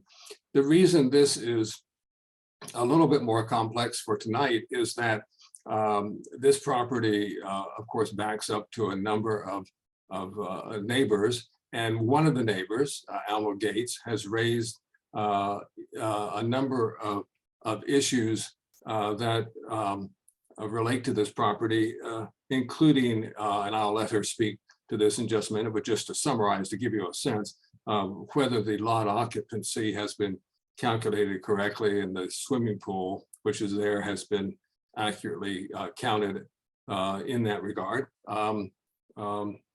Whether there actually is more than one accessory building on the lot, and whether in fact this should be a request for a variance or instead of a special exception. These are matters of interpretation of the zoning regulations, and for that reason, and also to make sure everybody is heard, with the chair's permission, I would like to call on both the applicant and then on Ms. Gates to speak for about 5 minutes each or less, to simply make sure that we are aware of these issues.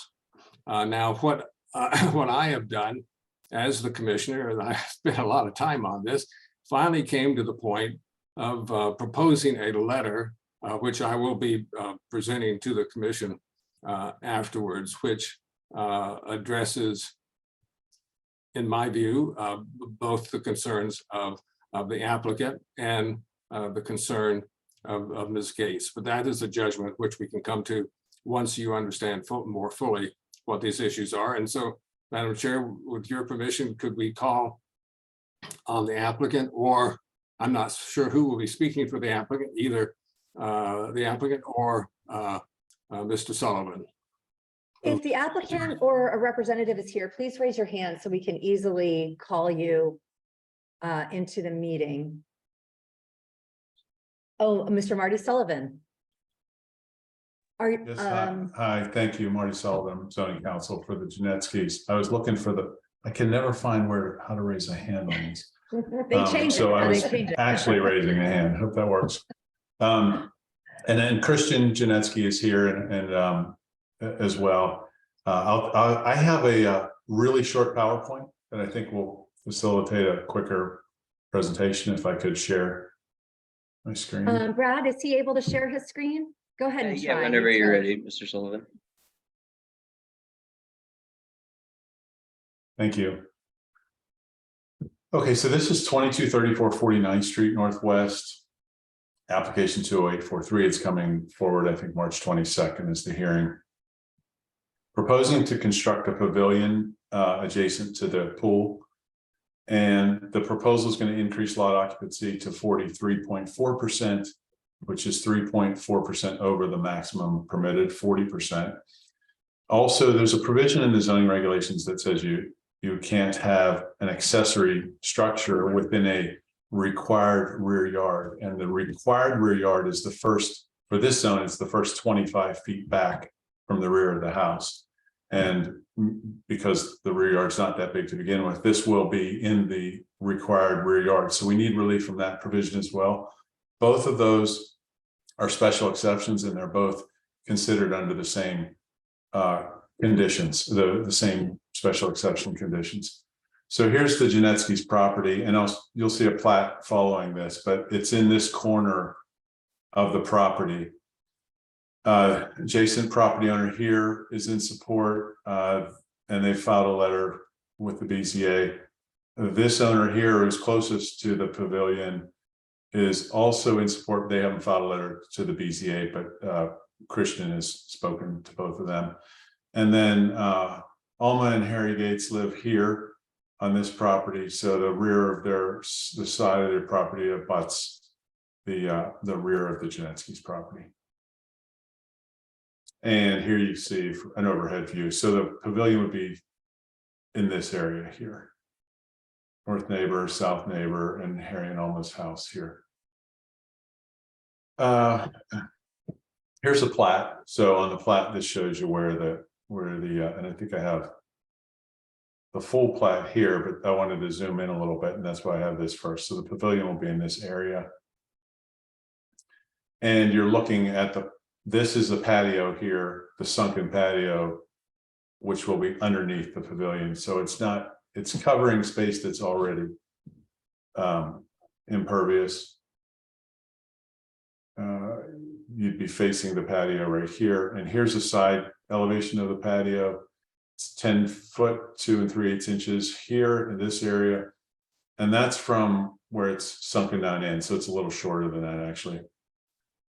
And goes up to 12, 10 and 1/16 at the high end facing the interior of the property.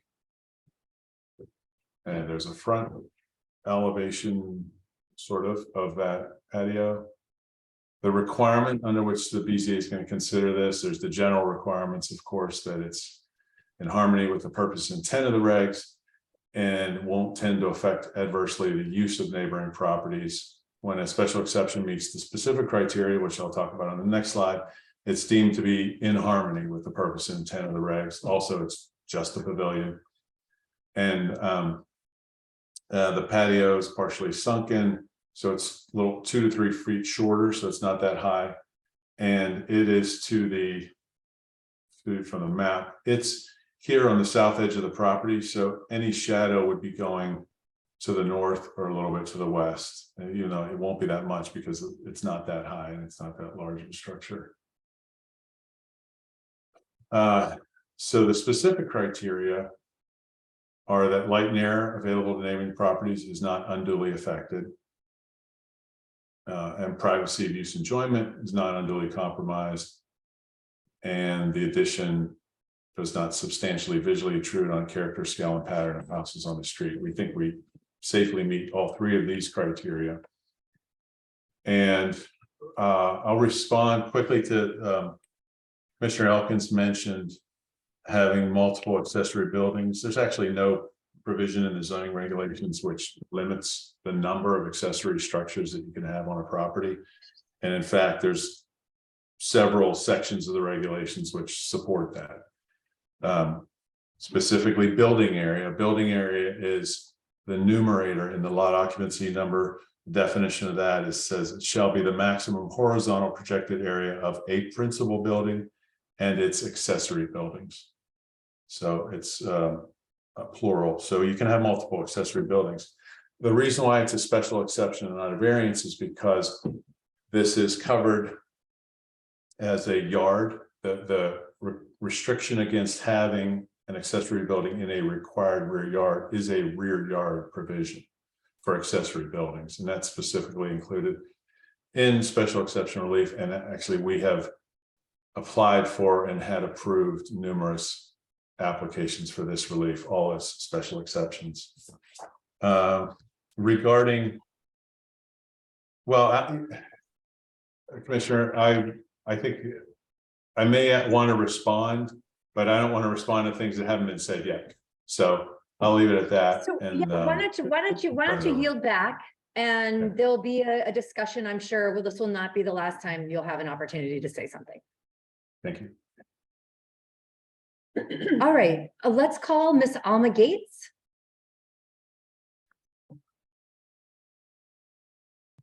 Good evening, commissioners.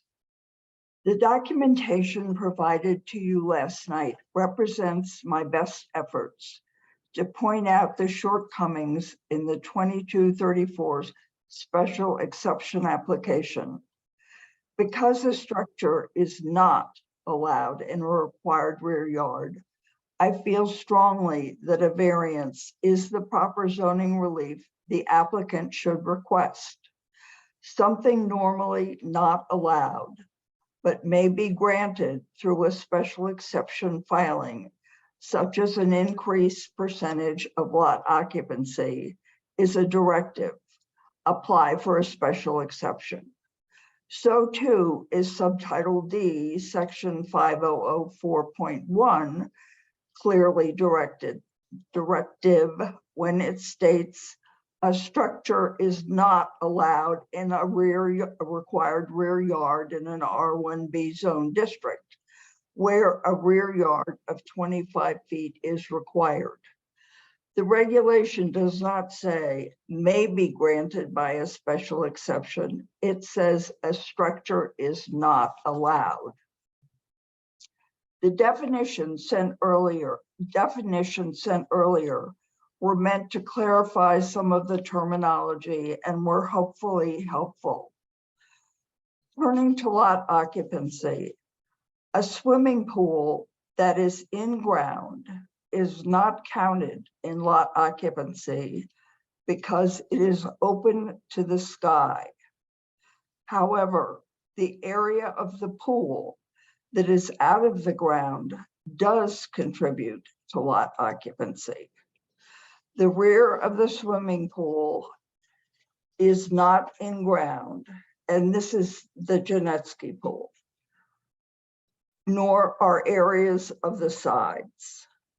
The area of the pool not in ground counts toward lot occupancy and constitutes a structure in a rear yard, a yard between the rear line of a building or other structure and the rear lot line, and shall be for the full width of the lot and shall be unoccupied except as specifically authorized.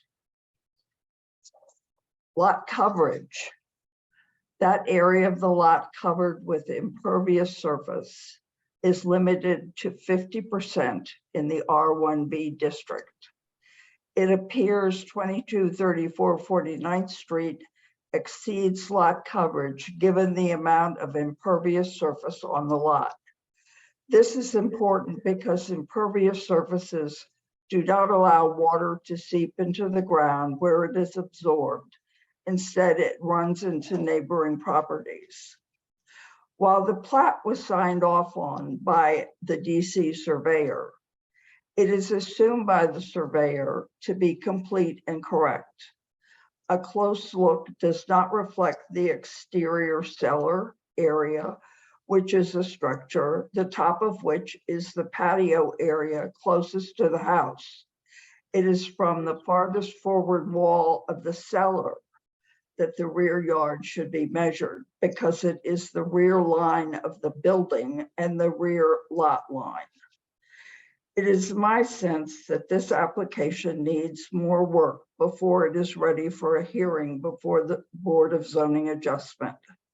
There are too many unanswered questions, missing calculations, and irregularities. When correct, ANC3D can make a well-informed decision on whether to approve it. Thank you for the opportunity to present my opinion on the veracity of this special exception. Thank you very much. The information that you sent to the commissioners I found it extremely helpful. So thank you. I would like to turn the floor back to Commissioner Elkins for your proposal. Thank you, Madam Chair. I have pondered this issue for the last month and a half. And as a member of the DC Bar, I was just automatically pulled to these issues must be something that I can figure out and decide what the right answer is. And I certainly had good help from Ms. Gates. I had the privilege of serving with her on the ANC. She was always the person who knew the most about zoning rules. I concluded that this is not my area of specialty. If you want to talk about the Clean Air Act, that's another matter. But that doesn't seem to be relevant here. I concluded that unless my colleagues feel differently, that maybe the best thing we could do is to give advice to the BZA along the lines of a letter which I have now drafted, and I would like to ask that the administrator bring up that letter if he could, just to show you. It's a very short letter, but it's easier to explain, I think, if it's on the screen. And if you can blow it up as big as you can there, Brad, or not. The first paragraph basically advises the BZA that we have looked at the potential impact on the surrounding neighbors. These are the criteria that Mr. Sullivan laid out a few minutes ago, and reaches the conclusion that we have found no substantial adverse effect on the use or the enjoyment of any abutting or adjacent dwelling or property. That's using the words of the regulation there. And Ms. Gates can speak for herself, although I believe, based on my conversation with her, that she would not dispute this particular statement. And so what I'm saying here is that the board determines that if the board determines this is the only relevant issue before the board, then ANC3D recommends approval of the application because we don't see an adverse effect to which we could object. But then the letter goes on and says that Ms. Gates has raised serious questions, and I list some of them here that she's just described. And go on to say that ANC3D does not have the expert knowledge or the interpretation of the zoning regulations to determine the cogency of these concerns.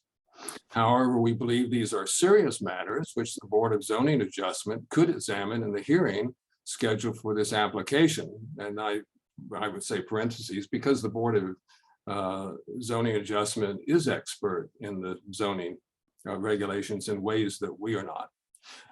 And then the letter continues, we urge the board to do so, that is to consider these issues, even though the applicant may argue that they are not germane to this application. So that is how I suggest that the ANC address this issue. I think both the parties have legitimate concerns here. They are both our constituents. We want this to be settled fairly and with as much consideration of their concerns as possible. And this is my suggested solution to this problem. Thank you. Can you make a motion on the floor? Yes, I just, so we can have discussion, I move that this letter be adopted by the ANC. Thank you. I second that motion. Discussion. Anyone have any comments? I have a question for the parties. Okay. Mr. Janatsky, have you discussed this matter with Commissioner Gates? Not directly. Marty, my attorney, and Alma have known each other for a long time. And, you know, he had, I think, extensive back and forth with her at Commissioner Elkins' request.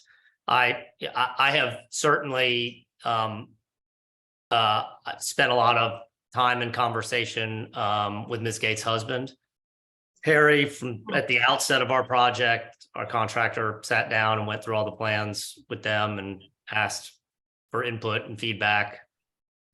We had a conversation later during the project when we built the fence that they wanted us to build a fence along the backside facing their property, and could we remove their existing fence when we did that? And I said, we would be happy to do that if that would make them feel better about our project. And, you know, I asked at that point, I know you guys have had some objections. Are you okay with the project now? If so, I'm happy to do that for you.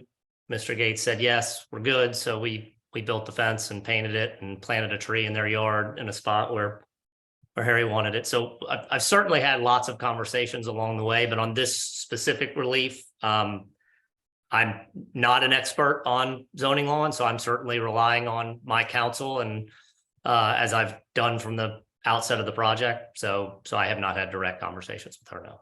And the second question is to Commissioner Gates.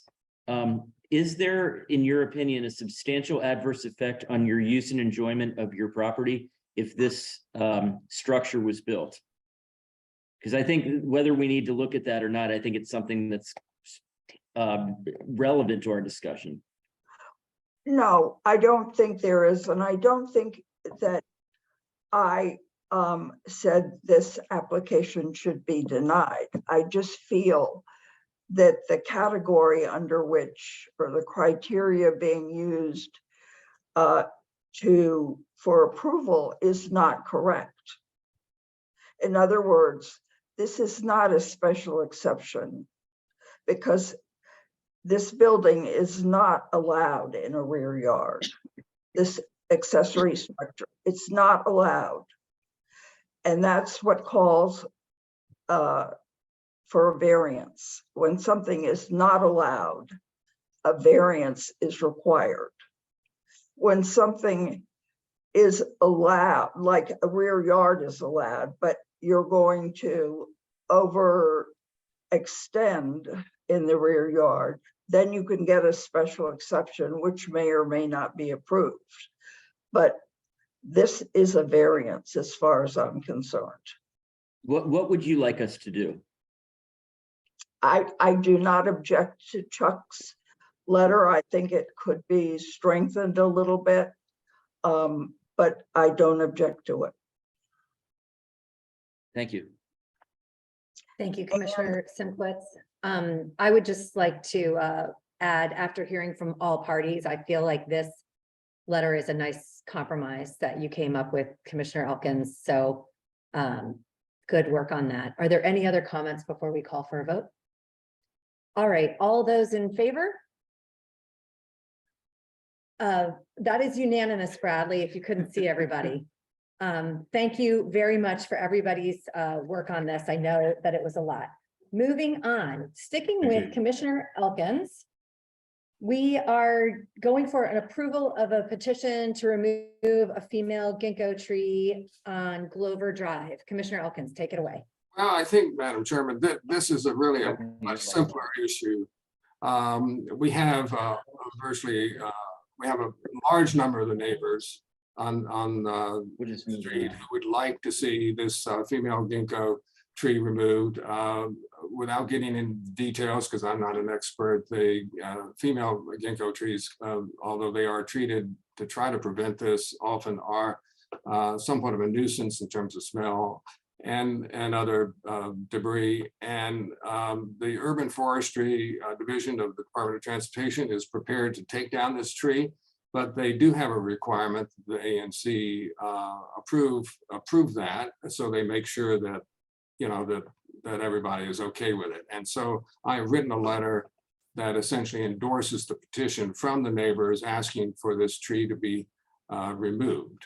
And I'm reasonably confident that urban forestry will replace this tree with another tree. So I think ultimately we're not losing canopy here. This is simply changing the species.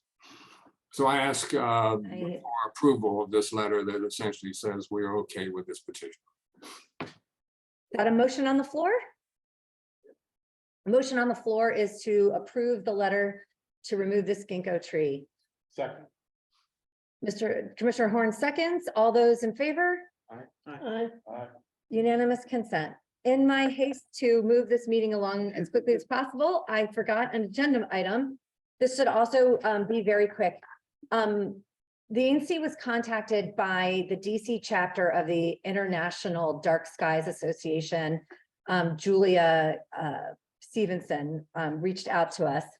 And this is a citywide, countrywide, international hour of dimming our lights on March 25th from 8:30 to 9:30 p.m. When we posted this to the website, there was a number of neighbors who contacted me about the new LED lights that the city is putting up and that they are extremely bright. So our commission is going to be taking up the light bulb, the lumens of these lights at another meeting, but as a symbol of our support for dimming the lights of the earth, in a sense, I am asking motion on the floor is to approve this resolution to dim our lights on March 25th, 2023 from 8:30 p.m. to 9:30 p.m. We will be getting the word out to everyone in ANC3D. Is there a second? Commissioner Simkowitz seconds. Their discussion? I just like to say, I went to a dark sky park, which is certified by this organization in Mackinac Island, Michigan. And it was pretty cool to see, stars that we don't get to see. Stars, yeah. In DC, we don't get to see stars, and maybe this will help people to think maybe we should turn our lights down a little bit. And those LED lights are bright. Yes, so I wanted to point out to everyone that we are going to be taking up that issue, and we have a lot of wildlife here, and I think they're going to enjoy this hour. All those in favor? Aye. Unanimous. Thank you. Sorry about that. Jumping ahead. Next up is 5244 Watson Street tree removal, and to give us a little background, Commissioner Cologne. Yeah, sure. So we have a developer that has bought a property at 5244 Watson Street, which is in Kent, technically, in my single member district. They're going to raise the property and construct a much larger home than is currently on the property. This letter requests, if I don't know, Brad, you can pull it up if you want to. This letter is just a request the Urban Forestry Division reconsider the classification of tulip poplar tree on the property that has two stems from two separate special trees to one heritage tree. So there are a lot of large trees on the property. Some of them have been identified as heritage trees already, which gives them special protection. The developer had a permit to remove one special tree earlier, and they have done so already.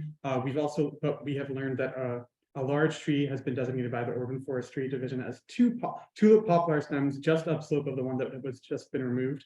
We're asking Urban Forestry to reevaluate this classification. They've determined the pith, which is sort of the center of the two trees, where the trees originated at each stem, as below ground level, assuming that there are two distinct trees that have fused together over time.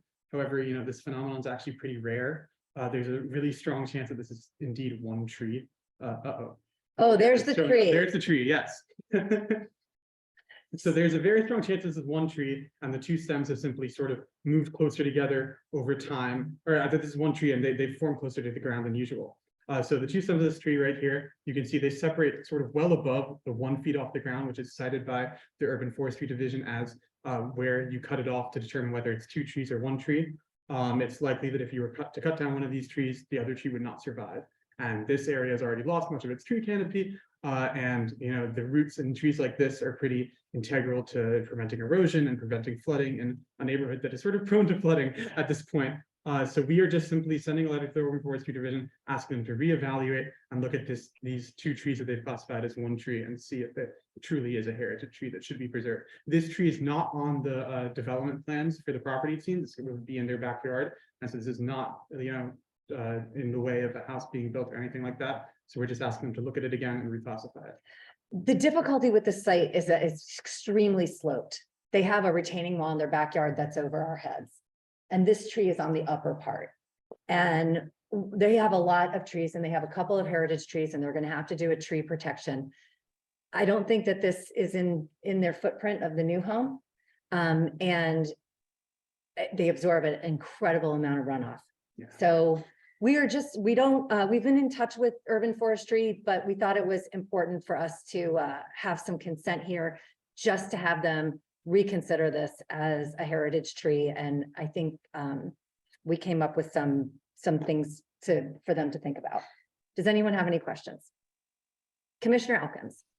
Madam Chairman, I support this letter strongly, but I just wanted to alert everyone that at this time, there are 4 American University students who are working with me as a commissioner. This is the 9th project that we've had with AU students. These students are looking at ways in which we can protect mature trees, such as the one we're just talking about, across our entire district. And Stay tuned. They are very bright and very engaged, and I hope that they will bring forward to the commission in the April-May timeframe some suggestions of things that we can support that would do even to essentially take forward what you're doing here, but on a broader scale. Thank you. I would like to add a friendly amendment to the letter. I did not put a sentence in here about stormwater runoff. So I would like to should be just a friendly amendment. There'll be one sentence in here that cites how the large heritage trees and the special trees absorb a lot of stormwater runoff. Yeah. All right. Motion on the floor is to approve this letter as amended. Second. All those in favor? Unanimous. Thank you. Moving on. Thank you to the neighbors, if you're on, Yes, for thank you alerting so to us much. this was terrific. Miss Gates, did you have a very quick comment? I did. It really disturbs me that we persist, and we do persist in this area in allowing these trees to be cut down. I know that another one, a huge tree, 1 inch shy, was cut down on Loughborough not long ago. And it really, it's hundreds of years of growth in some cases. Mm-hmm. Those trees will never be replaced. We are doing our best. Well, I think your letter sort of endorses the request to take down the trees by asking UFA to reconsider. That's my concern. Well, Well, they had said that it's not a heritage tree, Yeah. so the request to reconsider is to designate it as a heritage tree to be saved. Okay, thank you. You know, we don't, I didn't read the letter, but yes, that makes more sense. Thank you. I'm sorry. All right, thank you. Okay, that has passed. We are moving on to letter to Councilmember Fruman, MacArthur High School bike paths, Commissioner Elkins. Madam Chair, we've had a special committee, a special work group of the Transportation Committee working over the last year, focused, as you know, on the MacArthur High School, looking at the transportation issues. And we've had people outside of ANC3D working on it. It's a more of a community-based group, and it's produced some very good work. One of the products we addressed last month, and that was a letter focused on the need for the bus service for the school, for the students. I will not address that here. We've already addressed that. What what you have before you now is the report from the rest of the committee having to do with other means of transportation, particularly with regard to bike paths. It will be no surprise to anyone here that if you want to bike to this high school, you're going to have a hard time doing that safely, because we just do not have bike paths that are safe for people to use. We, in our informal conversations with DDOT, we realize that they have a lot of things, a lot of priorities. Everyone is pressing upon them in terms of where they might spend some of their next attention. And it has therefore occurred to us that it would be helpful if Councilmember Fruman would simply indicate to the Department of Transportation that the bicycle and other micromobility passage to this high school is important, and that it would be helpful if the Department of Transportation would begin to do some planning. And in fact, the work group has done considerable staff work on this. We're not asking that the department agree with the work group, but simply take it as an input to their work. So that is the purpose of this letter, and I would ask that I would like to make a motion that we approve this letter. I will second that. Do any commissioners have any questions? Thanks, Chuck. I worry, Commissioner Elkins, you're gonna be putting a lot of DDOT folks out of work with your excellent. Well, I think they have lots of. Yours and others. If Derry Allen is on here, that's for you too. We gave them 50. And Andrew B. You're and forgetting Hunter. the work that Commissioner Elkins has done with DCRA, and it may have resulted in DCRA being split into two different groups. So thank you, Commissioner Elkins. Right. You have three people that you now support: DC Department of Buildings, Licensing, and Transportation. So. All right, all those in favor? Unanimous, thank you.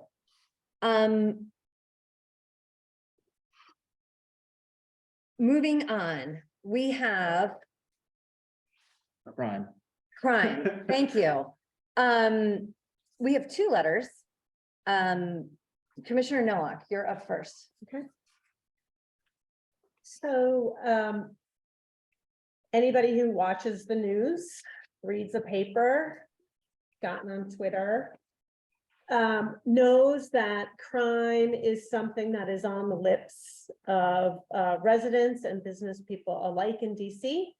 And it has been taken to the legislative level in the form of the recent revisions to the DC Criminal Code. So it comes to the ANC to say, how do we address crime, the criminal code, and most importantly, in my mind, home rule, and those people who do not live here, do not vote for our elected officials, but wish to weigh in on our laws to do what they think is right. So I think that upon reflection about those topics, I decided that it was beyond the scope of this commission to really weigh in on the specifics of the criminal code. So let's start with that. We are not attorneys. We are not legal expert. We are not attorneys who focus on, we have several that are waving at me, who have spent the last 16 years working on the criminal code task force. We are not members of the DC Council or the mayor's administration. However, that does not mean that we should not communicate to those bodies the concerns that we are hearing from our constituents, from other ANC commissioners around the district. And so I have drafted a letter, which Brad, if you could please bring it up, which really is very narrowly focused to speak to the topics, to say that we are strongest as a district government at all of our levels when we are acting together.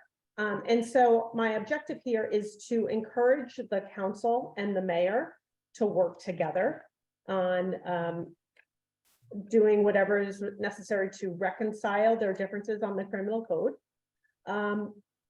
To say in a full-throated way that we recognize that though there are people who argue about the specifics of the data, is crime up, is crime down, it depends on what your starting point is, it depends on what your definition is.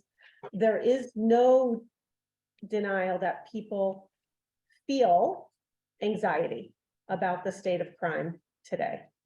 And so we want to recognize that. And most importantly, we want to recognize, I want to recognize in this letter that I want to tell Congress to keep their hands off our laws. There's already a congressman who thinks that DC should no longer have home rule, that it has outlived their usefulness.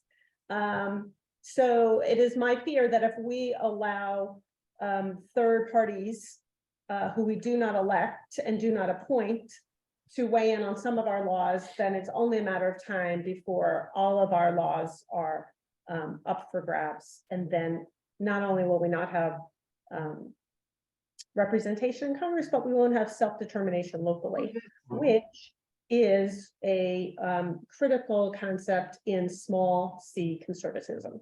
So I'll stop there. How about you make a motion so we can start a discussion? So motion to approve the letter as in, and showing on the screen. I'll second that. Jeremy seconds? Well, I think that these should be considered together, because when I put them on the agenda, it should be an either an or. I would disagree because I think that mine is much more limited in Well, scope. the other thing is my letter came before yours and mine should have been discussed first. Your letter was written in response to mine. And I think that they should be addressed at the same time. The discussion should be at the same time. It's the same exact issue. Would you like to make an amendment? No, I'd like to have my resolution discussed at the same time as this resolution. I had mine on the agenda almost from the last day of last month, when we had our meeting last month. So it should have been first on the agenda. But I think that it should be considered at the same time, because if you write this letter, my letter suddenly becomes immaterial. So Robert's rules of order have us now end the discussion of Marilyn's letter. And I hear you. I will admit it was chairman's prerogative to order this agenda. Well, but the order should have been in order of when it was presented. Mine was presented first. Her letter was clearly written because she didn't like my letter. None of the items on the agenda are in the order in which they were presented to the ANC. Well, but this specific letter that Commissioner Nowak wrote was specifically written to rebut my letter, which was more forceful and it had actual data, not fake news, real data. And I have the printouts from the DC police website to prove that. So therefore, I think that we should consider either them together or consider mine first. Okay, so Robert's rules of order would require you at this point to have an amendment to have your letter considered at the same time. I'd like an amendment to have mine considered at the same time. Is there a second? We are going to discuss Marilyn's letter and then your letter will come up. Did you have a comment? I was gonna, yeah, no comment. Comments from commissioners? Right here. Carjacking remains relatively rare. Commissioner Nowak, you were at a FCCA meeting where I think you made that exact statement. And yet an hour after that meeting was over and 1 block away, what happened? There was an armed carjacking. And wait. So In how that do you same say? meeting, Well, I'm speaking now. Robert's rules of order require me to speak. Yes, you'll have a chance. Carjacking does not remain relatively rare in the District of Columbia. In fact, it's an everyday occurrence. There has not been one single day in the District of Columbia where a carjacking did not occur. As of a few minutes before our meeting started, do you know how many carjackings we've had in the District of Columbia this year? No, you don't even know. I actually do, but I can't speak. So 94 carjackings, 65% of them involved guns. The homicides, we've had 35 homicides in DC this year in 2023, a 30% change from last year. Sex abuse, 138% change from last year. Motor vehicle theft, we've had 1,151 vehicles stolen from DC residents or visitors, which is a 110% increase from last year. Property crimes have increased 32% and all crimes have increased 25%. These are the actual numbers. And it's offensive to the victims of carjacking that your letter says that carjacking remains relatively rare. Furthermore, getting into a discussion on home rule, I think we should have statehood. I think we should not have interference from other areas of our country. But the fact is that this is the state of our affairs. We're subject to government oversight of the District of Columbia. I don't like it, but it's the way it is. And when the DC Council passes a stupid law that many people, if not most people, disagree with, and the mayor vetoes it, it will go to Congress. And Congress, I have to tell you that in addition to every Republican, 31 Democrats, including the poor woman from Minnesota that was attacked brutally in her elevator at the in Northeast, the day of the vote, voted along with the Republicans. So this is a bipartisan measure. It's going to go to the Senate. I suspect that it's going to at least be a tie, at which point the vice president would have to break the tie, but it could go to a veto. So if the goal is to elect Joe Biden president again, the DC Council, presumably everybody would want that, will put him in a horrible position where he will have to veto something. So we need to step back and side with the mayor and tell the DC Council, this is a horrible law. You didn't interact with the community. You didn't come to the ANCs, and you have to work together to get this done. So I can't support this letter. It does not go further far enough. My letter does. Just a point of order. You can't call out personally another commissioner. Commissioner Nowak. I do not dispute the statistics that Commissioner Simkowitz raised, other than to point out that this is a point in time that we are only not even 60 days into the year. So when the numbers are so small, arson went from 1 in 2022 to 4 in the same period in 2023. Does that mean that we are 4 times more likely to have our house set on fire? Well, yes, but the numbers are so small that the percentages are comically irrelevant. The bigger point is, and to the point of carjackings, in the meeting where carjackings were discussed, Bob Avery asked people if they knew how many carjackings had happened in DC last year. And somebody said 300, 500, and the number was actually 88. So although, like shark attacks, which are incredibly rare, but very frightening when they occur, are significantly less likely to happen than being bitten by a dog, people worry about getting bitten by a shark. People worry about being carjacked. For those people who are victims of carjacking, I have no words to say how much I feel for you. I am sure it is terrifying, as is being the victim of any crime. But that does not mean that we should overlook the work of a 16-year panel and our, 12 of 13 council people. Madam Chair.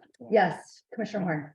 I think that the home rule question is very important here, that what's going to happen is the Senate is going to vote against us. That's the advocates make that clear, and it will go to the president. In fact, the vote in the Senate's probably this coming week, next week.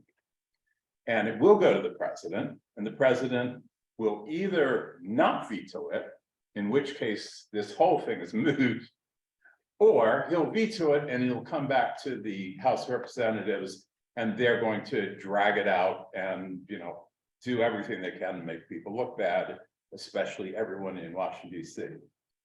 I think that what that means is not that we should side with the mayor, but that we should not criticize our elected officials, and that this letter is the right approach. That this is the wrong time to say that the council did something terrible or stupid. That plays into what our opponents in Congress want. It makes us look bad. So I think that that's an important aspect of why we should go this direction. Now, as far as being more specific about this law, this could be done later. The council's not taking this up this month. The council's not going to take it up next month. They're going to wait until the entire congressional saga is over. So, but other than this letter, it's not only the wrong time, but it's an unnecessary time. It could be brought up later. I'm going to say just a couple comments first, because there are a number of things I like about this letter. I echo Commissioner Nowak's sensitivities towards people are feeling afraid. They feel that crime is right around the corner. One of the things that I feel like we don't talk about enough in the city are guns, and her letter mentions deadly weapons. And I think that we don't have enough data on what is causing crime to go up and this, that, and the other, but I think you can see a direct correlation of homicides going up since the Supreme Court Heller case. From 2008 to 2012, our gun laws were decimated, and every single year our homicides have gone up. We are flooded with guns, and this letter mentions that. And it's not like we can go and pass laws against guns. So I like the tone of this letter.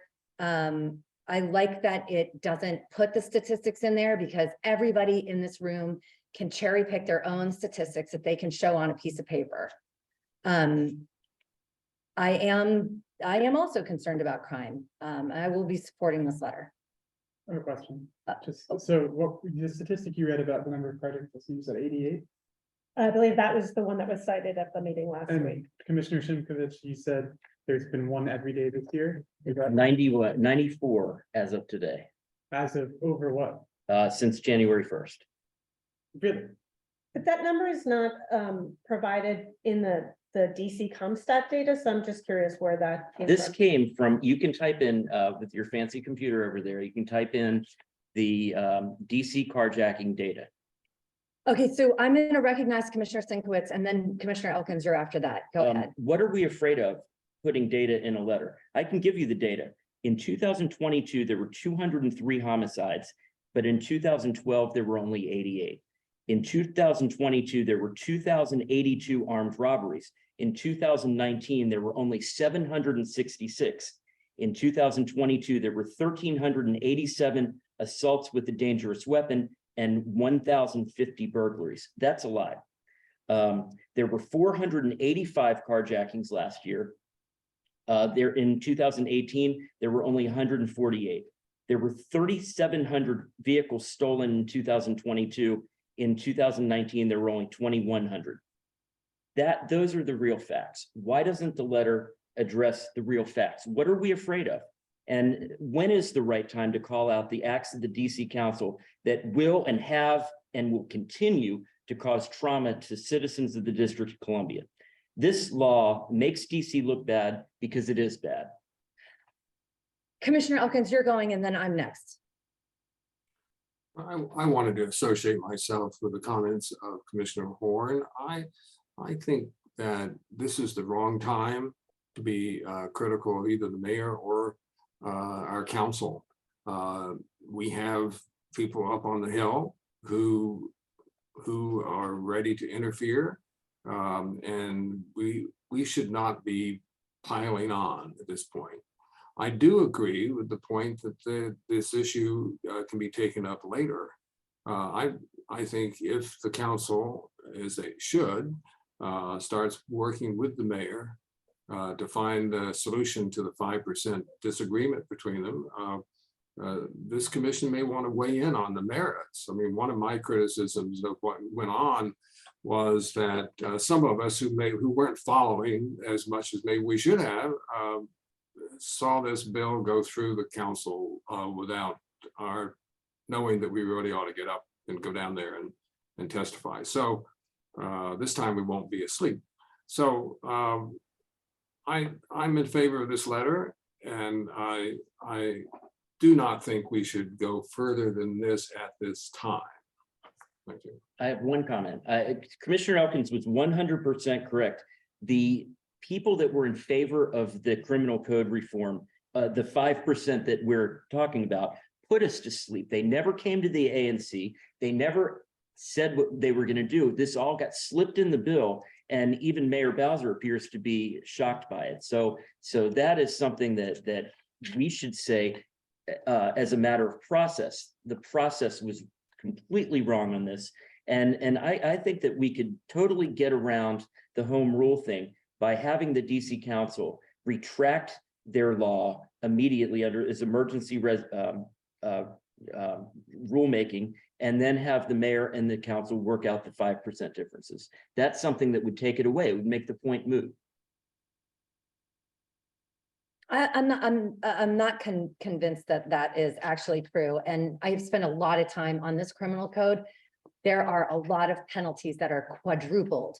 And when it comes to, let's say, sexual assault, since we're bringing up like individual circumstances. I don't know if you guys remember the bicyclist that was going around DuPont Circle and Adams Morgan putting his hand up women's skirts. Like that kind of illegal, sexual assault touching, that in the current code comes with the same penalty as driving on a suspended license. The crime for that now is quadrupled. Right now in the District of Columbia, if someone shoots and it doesn't hit anyone, it hits a building. If they can't prove that that person was aiming at someone, meaning if there was no witness that comes forward, there is no crime for shooting that firearm.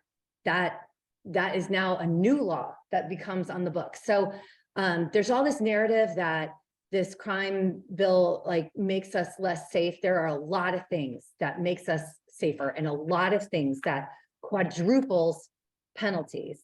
And this 5%, it's one of the reasons why I don't want to put a bunch of cherry-picked statistics in a letter when it doesn't address guns, it doesn't address a number of things. I'm going to be supporting this letter. Commissioner Simkowitz. I'd like to read into the record Mayor Bowser's veto letter. I'm vetoing the bill because this does not make us safer. The council should amend this bill to remove provisions for which there remains deep divisions within the criminal justice community. The council shall then proceed with passing a bill that reflects the provisions for which there is a consensus agreement. These provisions, which represent approximately 95% of the bill, would still represent a significant and much needed update to our criminal code. Like many of our residents, I have very significant concerns about some of the bill's proposals. Chief Judges Herring and Blackburn-Rigsby, U.S. Attorney Graves, and Chief of Police Conti have each expressed substantial reservations, including our shared objection that the bill's planned implementation timeline is absolutely inefficient for our system-wide reform of this magnitude. To reiterate some of the issues expressed by key partners of the district's criminal justice system with the legislation, the RCCA reduces sentences for illegally carrying a gun on our street. These are facts. In particular, felons in possession of a gun pose a danger to our communities.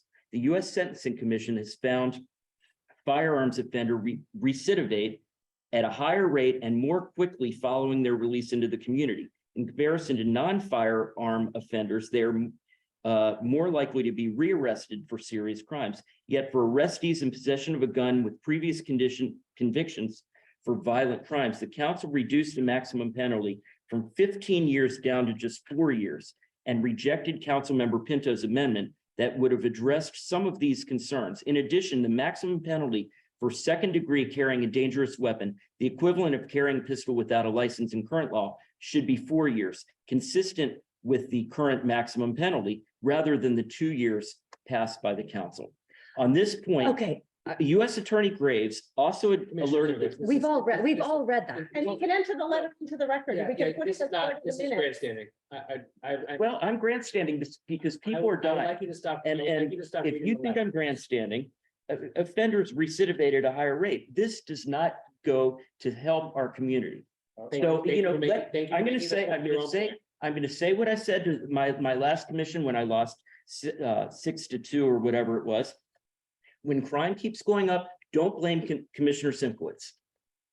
Okay, I'm going to offer you this under Robert's Rules of Order. You can ask for an unfriendly amendment for us to vote on your letter.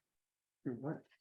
Well, Yeah. Amendment to the agenda? No, an amendment to what we're talking about now. It's Well, considered an but unfriendly what would be an amendment. well, I think that there might be some people in the public that want to speak, but I do move my letter to be admitted for discussion and vote As an unfriendly amendment? as an unfriendly Wait, amendment. But this would just take Commissioner Wall's letter and replace it with this letter.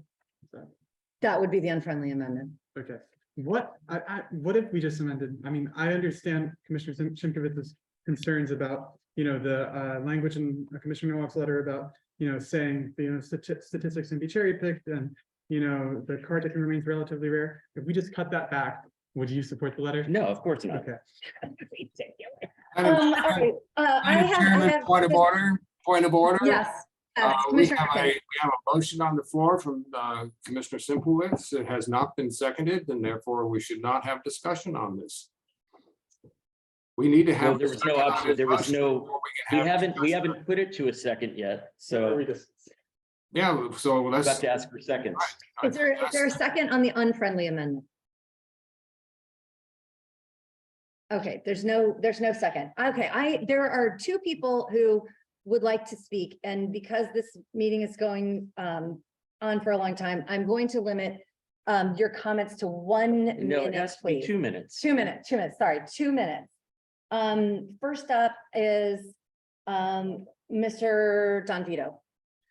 Yes, thank you for speaking to me. I live in Foxhole Village. I have read both letters. First off, I certainly do support, although it's not on the floor, I certainly do support the letter by Commissioner Simkwitz, who is my personal commissioner. But I really want to address these points that have been brought up about questions about home rule. I'm a third generation Washingtonian, and the Congress, whether it's been led by Republicans or Democrats, get involved in this city very, very rarely, despite the rhetoric that one often hears. And when they do, I think it's a good point that we should actually think about it. And in this case, you have the Republicans in Congress, you have the a significant number of Democrats in Congress, and the elected mayor of the city, all on the same side. They do not believe that the bill passed by the council is appropriate for the city. And the idea that the ANC is concerned about that only because it might offend the council members as a constituent and as a city resident, I just simply don't. There is no logic there. The logic that you're putting forward is not logical. And on the specific issue of crime, due to my job, I spend a lot of time in a lot of areas of the city, downtown, DuPont Circle, Capitol Hill. The evidence of crime increasing is everywhere, whether it's places that now have plexiglass, bulletproof glass, not to do with COVID, armed guards in the Whole Foods on 14th Street, the number of mentally ill people and tent residents that have been causing a lot of crime in the city. The evidence is everywhere, and I don't particularly appreciate our local commission, not taking those concerns seriously. And it saddens me. It saddens me to hear our commission not taking those issues seriously, because it's really what matters Mr. most. DeVito, I'm to sorry, people. but your 2 minutes are up. Thank you for your comments. Mr. Burke. Yes, thank you. And first of all, I want to mention police staffing, dangerously low, and a real concern for our city. You'll hear in the upcoming weeks in our performance or in the Can I budget just, review.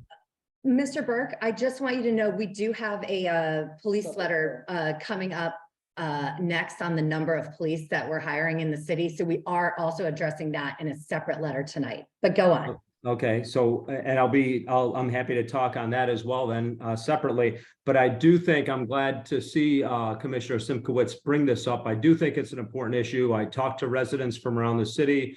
I've worked for MPD for 27 years. I have a son who's a DC cop right now.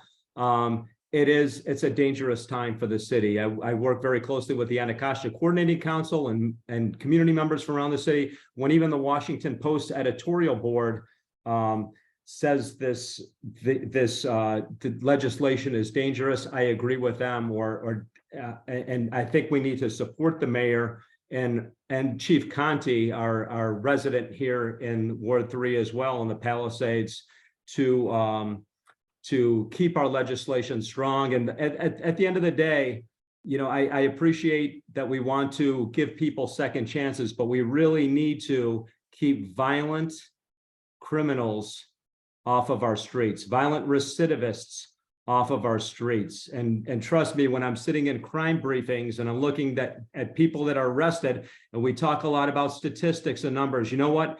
Every single one of those statistics is a human being injured, killed, traumatized by violence in this city. And the number one goal of government is to keep our citizens safe.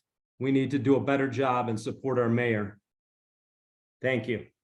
Thank you very much. I'm going to do a comment here because it has come up in the last two comments. I think that there are a number of people around this table who support the mayor's amendment.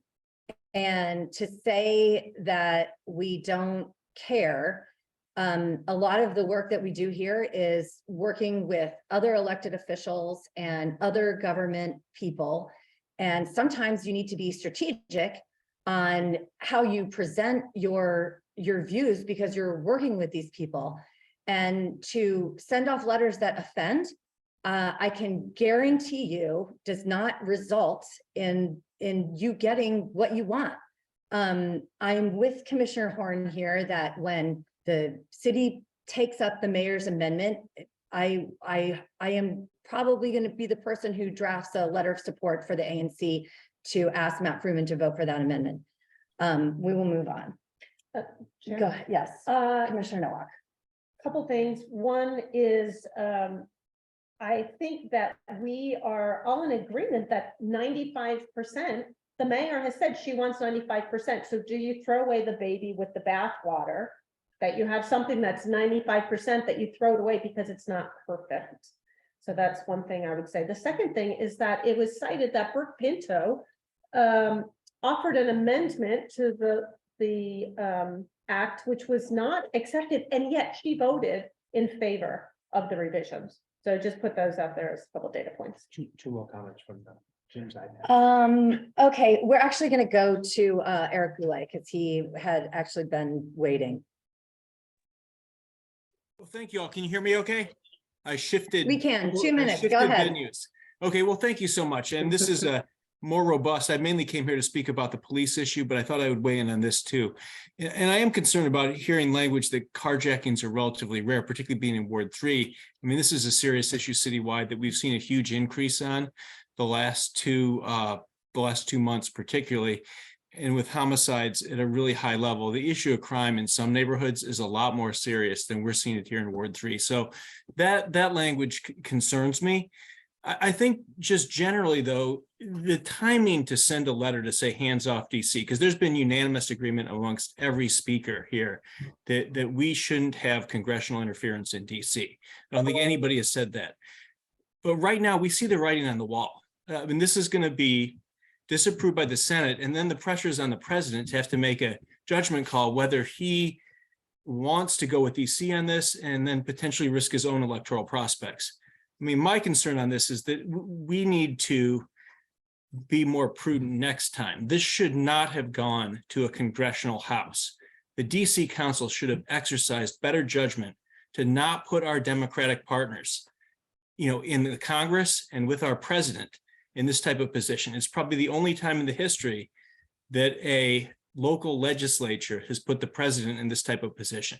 So what we need to do, I think, is the language concerns me about minimizing the issue of carjacking for sure, but we need to, it sounds like, be together on these concerns the mayor's raised. It seems like Commissioner Duncan, you already mentioned, your concerns about, the legislation is drafted, and make sure that we make the change locally here. But I just hesitate to, encourage any more piling on, because this is going to fall on our president. The congressional Republicans have done their damage. And so if we send a letter to hands off DC, it's going to President Biden. Your 2 minutes, Yep. your 2 minutes. are up. Understood. One, Thank you. thank you. One more comment from Jim's iPad. Sorry. Please introduce yourself when you come. Hi, this is Jim. Hi. I am Oh, thank you. former DC area resident, and I'm speaking on behalf of my family, just to give you all sort of an outsider's view. Over the last couple of years, there's been a dramatic fear from them to visit downtown DC because of the crime. And Hey, excuse me, do you mind if I ask you if you're a DC resident? I am not. I'm a former DC area resident, but my family lives in the area. So I'm giving you an outsider's point of view of how they feel about visiting DC, whether to go to lunch, go to dinner, bring people in for tours, and there's a great fear factor. So I kind of wanted to give you all that perspective from an outsider's point of view. Okay. Thank you very much. Thank you. Thank you. Madam Chairman, I have a friendly amendment, I hope. Yes. I would like to ask Commissioner Nowak whether she would accept deleting the sentence that deals with carjacking in the second paragraph. I think the letter stands well without that, and it does raise issues with, I think it's a diversion for readers. I would be open to doing that, yes. I'll second that amendment. Is there any further discussion on the, That's a very good idea. is it a friendly amendment, unanimous consent? All right, as amended.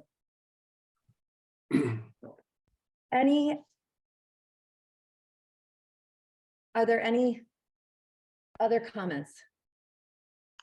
All right, we're gonna vote. Go ahead. It seems like, I mean, if you look at the ends of both of these letters, they're about the exact same thing. We're asking the mayor and the council to work together to, revise the 5% that they disagree with. It's something that we all agree on here.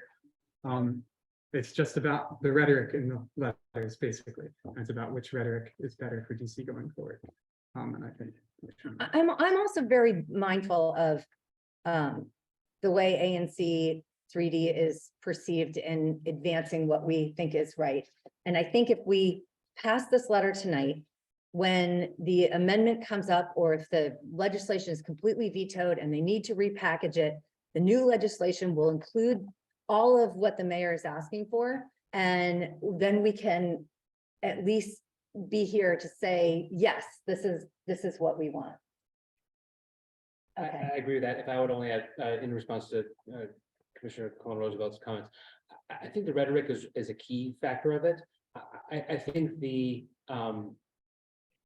facts and the solutions presented are also different. I'm very concerned about crime. I am not sure that I know the right answers to how to solve the issues, despite, we heard a number of commentary, and I'm sure Commissioner Simkowicz feels very confident that his solutions are the right ones. I don't know that I do not feel confident voting in favor of a particular solution, particularly given the fact that, this is the ANC, it's not what we do. And the issue is almost not even right for consideration at this point.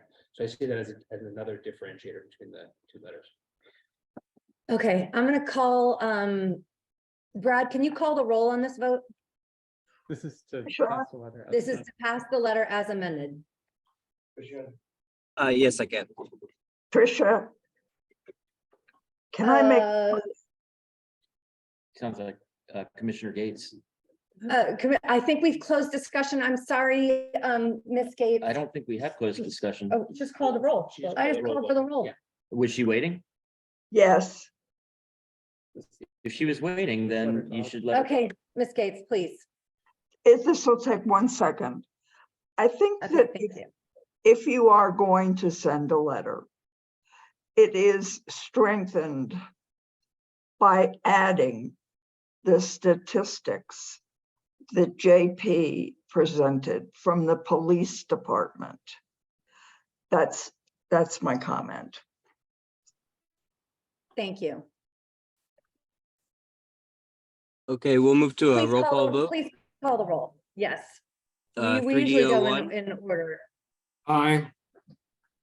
3D02, Aye. 3D03, Aye. 3D04, Aye. 3D05, Aye. 3D06, Aye. and 3D07. No. The Motion vote passes. passes by a vote of 6-1. So now we go back to my Now we go letter. to, So I'm introducing my letter, which is a similar letter. We're probably not going to have, I'll agree that the comments would roll over to this one.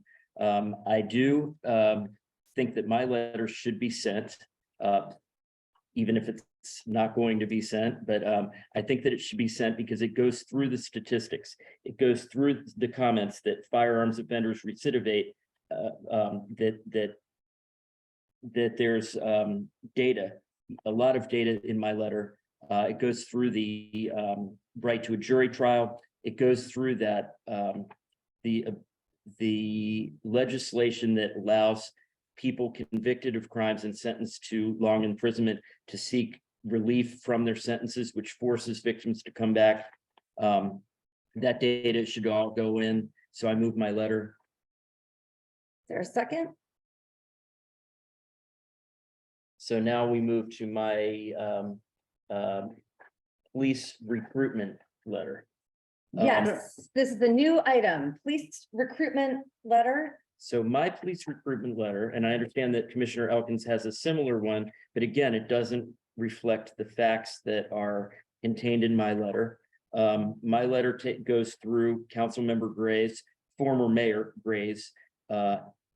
He's introducing this law, and he takes us through the backgrounds of DC MPD hiring practices.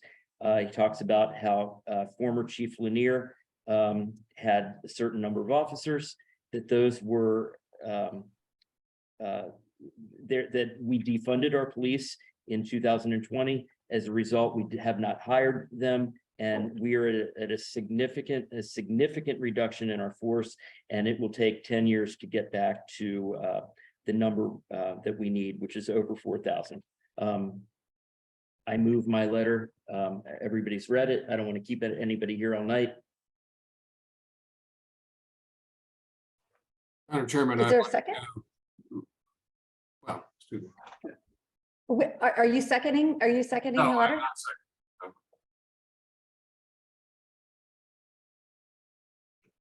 So now we move on to Commissioner Elkins' letter, since there's no second. Would you like to introduce your letter? I would, and if you don't mind, I will try to share my screen because I drafted it just today, so people have not had a chance to review it, so bear with me. I have it here in paper if anyone wants to read it quickly. I haven't had a chance to see it. Oh, shoot, I don't have Chuck's letter. Why don't you read the letter, Commissioner Elkins? I'm almost there, bear with me. I'm going to start reading it. Okay. It is no secret that many residents of the District of Columbia are concerned about the level and nature of crime in the district. While there are a number of factors that influence the incidence of crime here, we believe there's a general agreement that officers of the Metropolitan Police Department play a major role in controlling crime. In our view, it is not helpful that the MPD is currently struggling with less than optimal police force. As you take up the budget for FY 2024 this spring, we ask that you increase the number of MPT officers to at least 4,000. If hiring incentives are necessary to achieve this level, we believe such incentives would be a good investment for the peace of mind of the district residents. We here in ANC3D have experienced real community policing, and we have a solid relationship with our local officers and their leadership, a relationship that can and should be set as a goal across the district, tailored to the needs and desires of each neighborhood. At its regularly scheduled meeting, blah, blah, blah, blah, blah. Like the second one. The letter was seconded by Commissioner Joseph. Discussion. Commissioner Horn. So, in October of 2022, the DC auditor hired a eminent expert firm, perhaps the most eminent firm on this subject, to weigh in on the staffing levels of DCPS. This same expert has done the same work for Baltimore, Prince George's County, Chicago, Louisville, New Orleans, Seattle, Albuquerque, San Antonio, and other places, and we're paying more than $200,000 for this firm to do it. Why would we give a specific number today, excuse me, when we haven't seen this yet? Why don't we wait for this report or alter the letter so that it reflects that, you know, this report? You know, if we do that, it's not going to slow anything down. Right now, the mayor's already got $30 million to put into recruitment. She's already offering $20,000 signing bonuses for new officers, plus $6,000 in rental assistance. The starting salary is over $66,000, goes up to over $88,000 in 5 years. And MPD is going up and down the East Coast recruiting right now. I mean, they have ads in New York City and Philadelphia, for example. So I think that we're all in agreement that the current level is too low by a lot. But whether this expert is going to say 3,800 or 4,000 or 4,200 or something else, I don't know. You don't know. We should wait and find out what he says, because he knows a million times more than we do. Can I speak? Commissioner Simkowitz. Mayor Gray, who was the mayor of the District of Columbia, knows police numbers. He knows through Chief Lanier that we had a certain number that we needed. That number fell, and we know that we need at least 4,000, maybe 4,200 officers. 4,200 officers is the minimum for the District of Columbia. I don't think, Commissioner Elkins, what's your number? At least 4,000. At least 4,000. That is not, that's good enough for this letter. So I will support Commissioner Elkins' letter, and I thank Commissioner Elkins for writing this letter, knowing that mine would not pass because I had real facts in there. Okay. So. Can we move to a vote? Okay, did you want to make an amendment to add something about the auditors? Where did take away the number? We are very general here and saying at least 4,000. We know the number right now is way too low. Yeah, I'm not sure he's going to say 4,000. He may say 3,800. I don't know. Well, I will say this. I view this letter as an indication to our council member on where we think he needs to stand when it comes to budgeting police. And I think that that will make a difference. And I do think that when the auditor's report comes out, we can also do another letter to Councilmember Fruman and all of the council members in support for that. I am very happy to see that we all agree that we need more police. Commissioner Coleman. The auditor's report, it's about staffing, is it about training as well? Is it about, other processes that are involved in MPD? I know it's about staffing. I don't know what else it's on. We're just gonna get a All I number. have is the press release from the auditor. Excuse me, I tried to find out more today and I couldn't find out more than this. It's kind of hard to get through to them. All right, this is an important topic that's on everyone's mind. So we're going to call on the public. We are going to give everybody 2 minutes or less if you would like. And I would like to call on Pat Burke first. Thank you so much. And just very quickly, as the former assistant chief who ran both recruiting and training for the police department, even if we do approve 4,000 today, we can't wave a magic wand and hire 700 cops. As Chief Conti said, it's going to take a decade. The year that we were defunded sets us back at least 6 years. The lack of hiring 300 officers in 1 year, and then we attrit to retirements, resignations every year, a couple hundred. It's going to take us years to catch up with that. And Mr. Burke, can you repeat that statistic? So it's about 200 a year, 300 a year that you can do, but you're also losing 100 a year. So it's basically, even if your engines are running with hiring at full capacity, it's about a net 200 gain a year. if we're lucky, Trish, you know, if we hired 25 a month, that would be 300 a year, and we lose 200 plus a year to retirements or resignations, it takes years to catch up. And what's happening, Trish, on the streets right now is officers are going into roll call, and there's not enough officers. You're going in with less than 5 officers sometimes at a midnight roll call, and you're not getting into anything just so you can back up your fellow officers. And it's an officer safety issue. When the Police Reform Commission issued their report, they talked about the mental health of police officers. Think about it. When you're working a 10-hour shift every day, Trish, and you come in for checkoff and you think you're going home to your kids and they say, sorry, Trish, you got to work an extra 6. We're short on the midnight shift. That's happening all the time. When officers are tired about that. They're making bad decisions. We're killing these poor men and women out there. They're going to make bad decisions contrary to what the city wants. And it's just an unsafe environment for these folks. And that's why our resignation levels are up as well. So, Mr. Burke, so your time is actually up, but I have some questions for you. How does the pay scale of DC cops compare to Maryland and Virginia, specifically Arlington and Montgomery County? We're very competitive, and I know Montgomery County is offering bonuses as well. I'm not concerned, Trish. We're very good as the nation's capital. We're a minority majority police department. We do a great job with recruiting nationally. I tell you, the big issue for me is retention, especially 1 to 7 years. We pay a lot of money to recruit officers and then to train them, only to have them jump ship to a place where they think's more supportive of the police or where they're better taken care of. Okay, thank you for that comment. Very, very much. Next, Eric Goulet.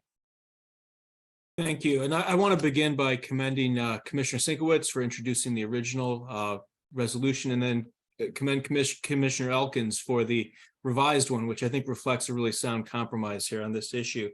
You know, I was the budget director in 2011, and I worked very closely with Chief Lanier on her plan to rebuild the department.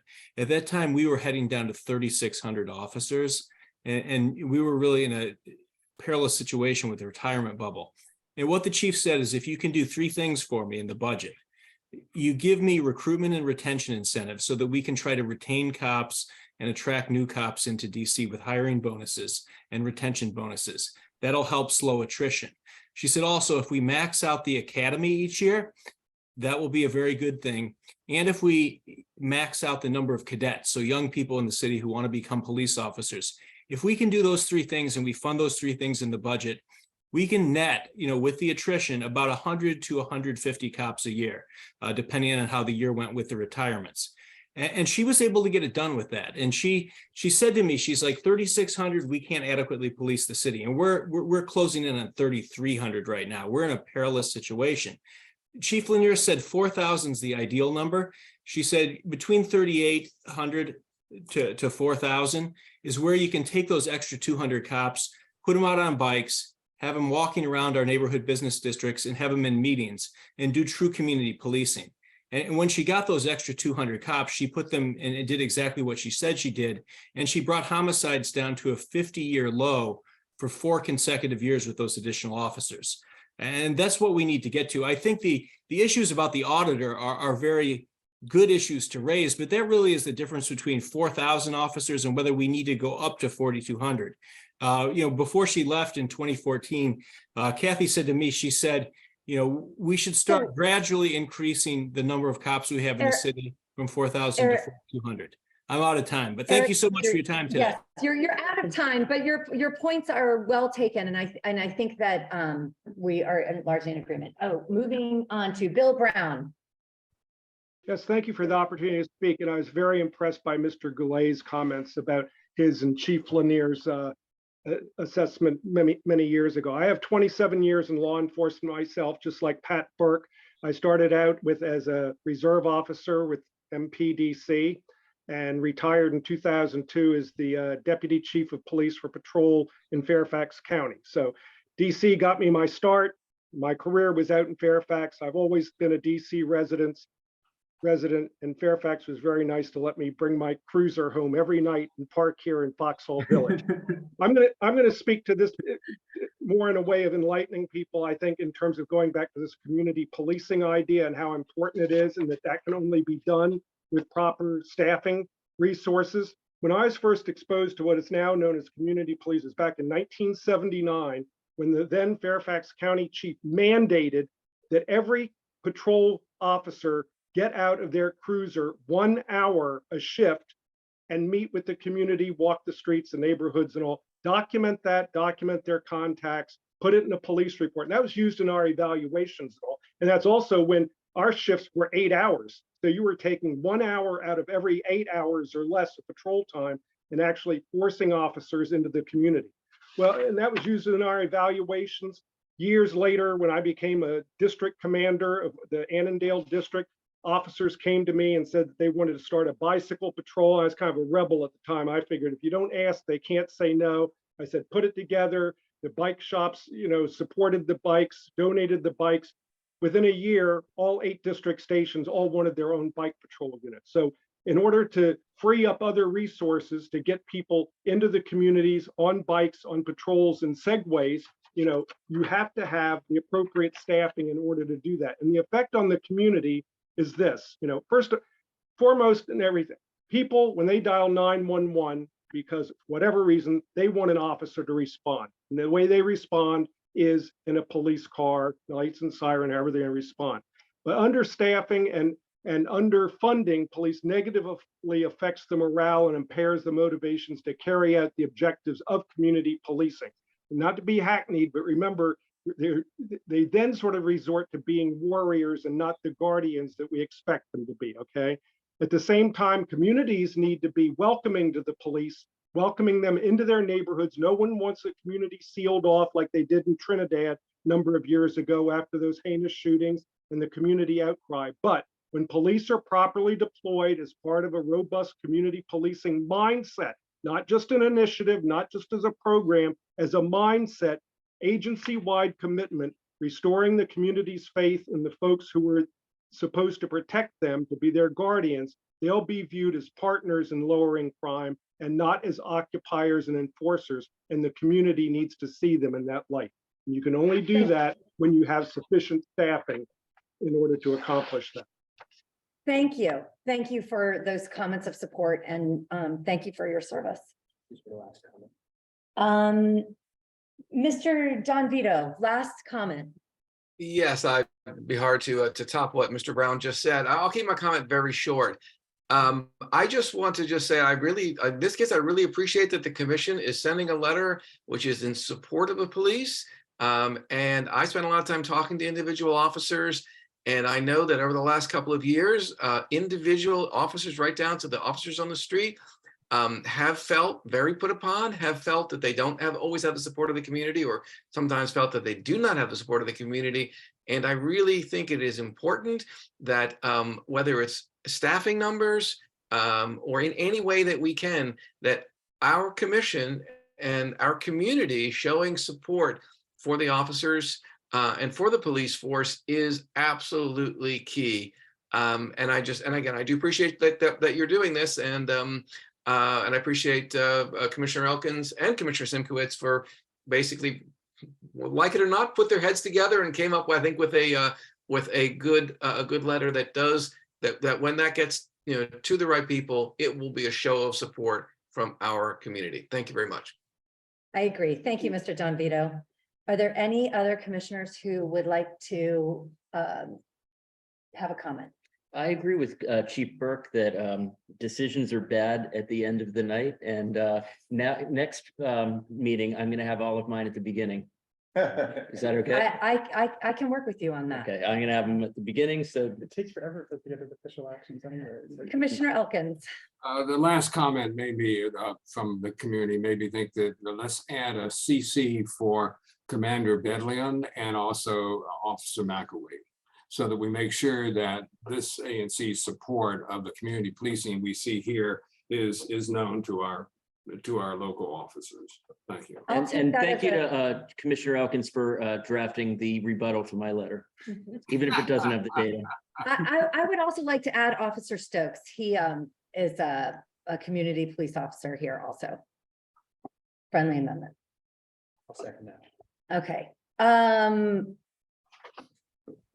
The motion on the floor is to approve Commissioner Elkins' police letter as, did we? Amended. As amended. I second. JP seconds. All right, let's call the roll. This is important. 3D01, Aye. 3D02, Aye. 3D03, Aye. 3D04, Aye. 3D05, Aye. 3D06, All right, sorry. 3D07. Aye. It passes unanimously. Thank you. Madam Thank you, Chair, everyone. a point of order. You said as amended. I assume the only amendment, I want to make sure we do this correctly. The only amendment, I believe, was with regard to who the CCs went to. Was there any other? That is correct. There was no other amendment that was put forth. Thank you. Thank you for that clarification. We are moving on to the last item on the agenda. Did you want to go ahead and? Yeah, Okay, so in this ANC's October 2020 meeting, the ANC, I'm sorry, not the meeting. In October 2020, this ANC signed a memorandum of agreement with the developer of the old Safeway property. And the Board of Zoning Adjustment held a hearing and made its order in November 2020. That's 28 months ago. Part of the BZA order required the developer to construct traffic improvements, including traffic signs, crosswalk speed control, and sidewalks after they were submitted to the DC Department of Transportation for approval and disapproval, approval or disapproval. For example, they might not approve a three-way stop sign, something like that.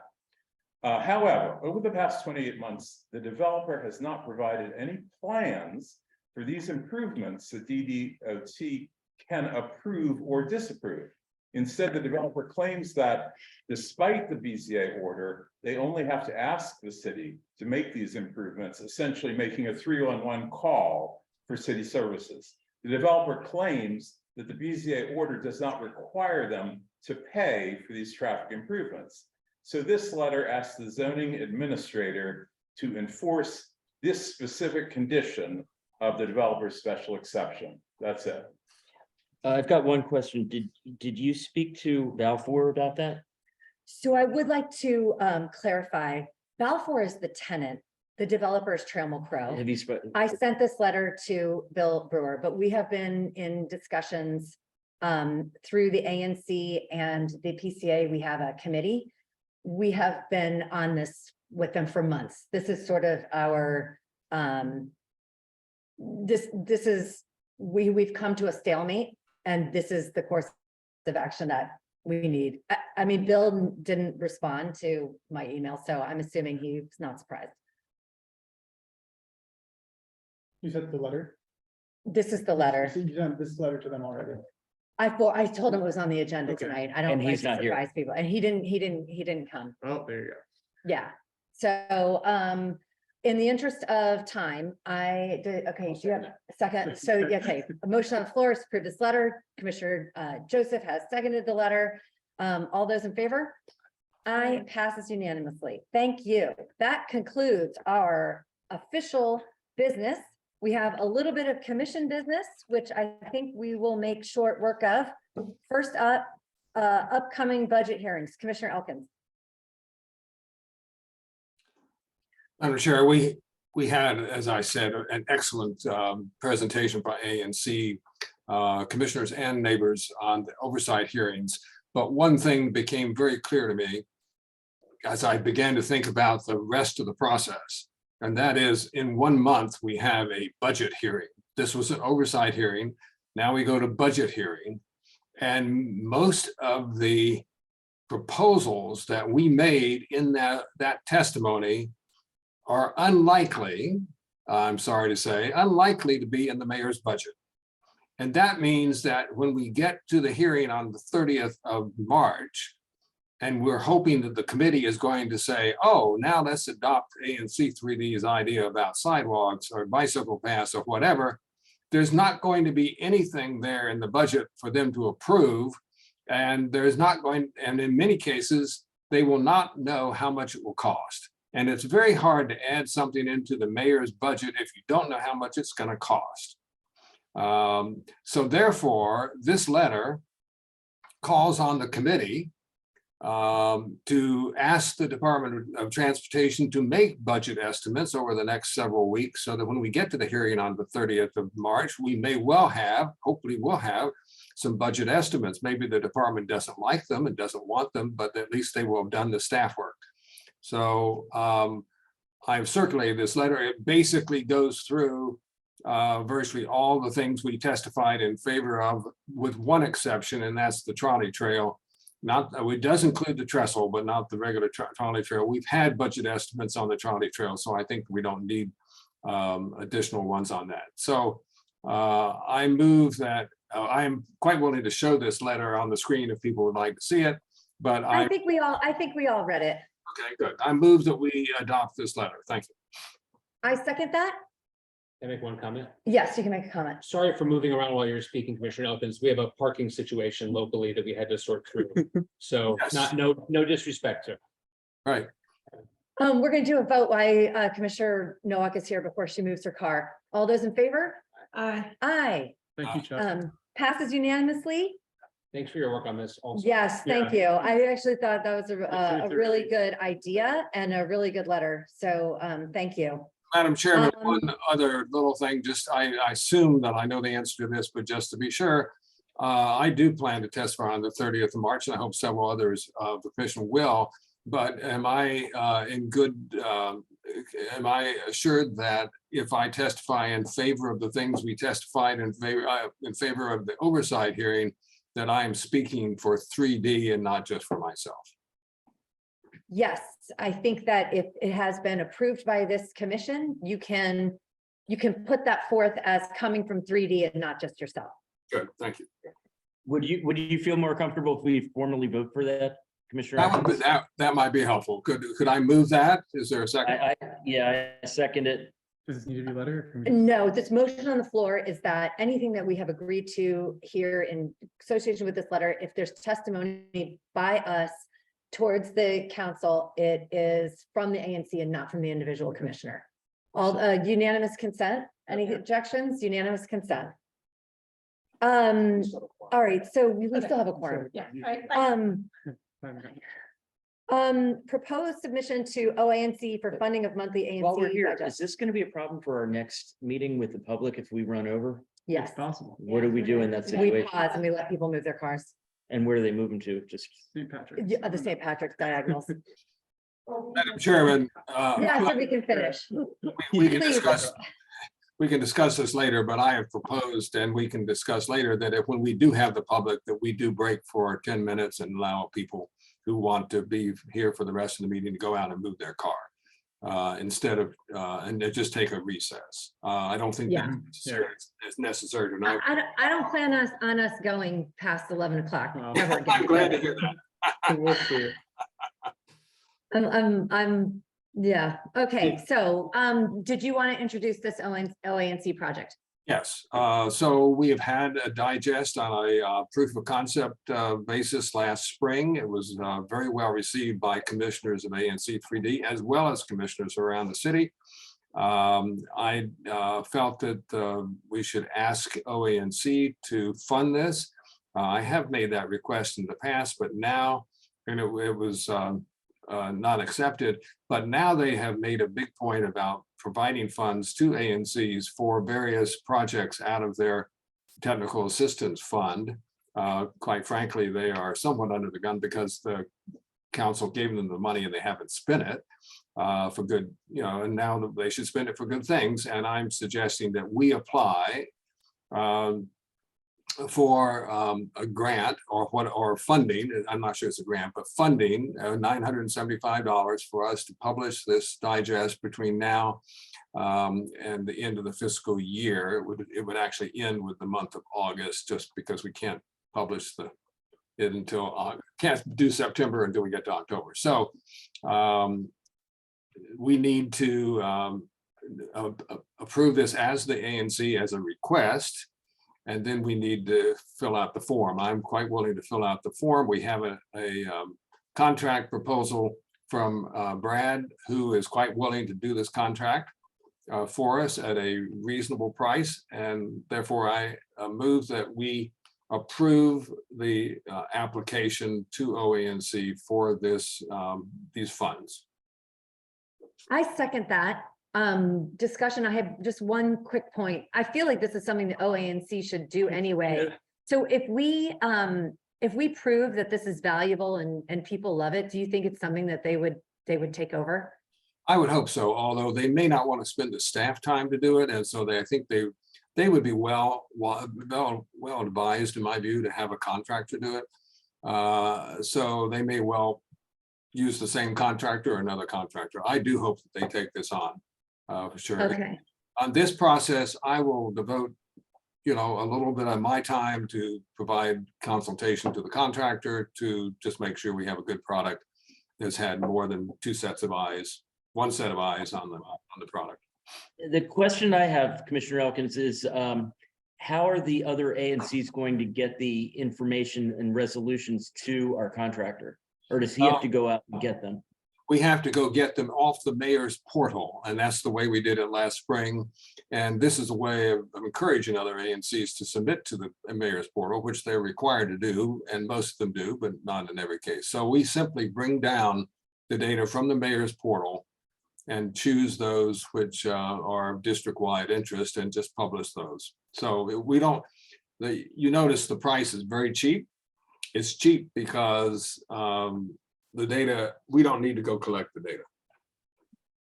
Thank you very much. I think this is necessary because I've always had a problem with looking to see what other people have done. Yeah. I'm surprised they haven't done it already. But It's again, such a Chuck great comes up with idea. idea that should be implemented everywhere. This is how he does it. All right, are we passing this with unanimous consent? Yes. Yes, with Commissioner Nowak absent, we have passed this. The last one, Commissioner Elkins, this is about a possible engagement of legal assistance related to the Wesley Plan Unit development. Do you want to present this? I'm happy to do it. Why don't you go ahead? So the Wesley Seminary has a campus plan and they are struggling. And they have partnered with a developer to build a dorm, and they would house their students there for Wesley Seminary, but they'd also rent out the apartments to AU students. So the zoning commission essentially said, no, you need to do a PUD because this is no longer, this is a private enterprise for you. And so it doesn't fall under that purview.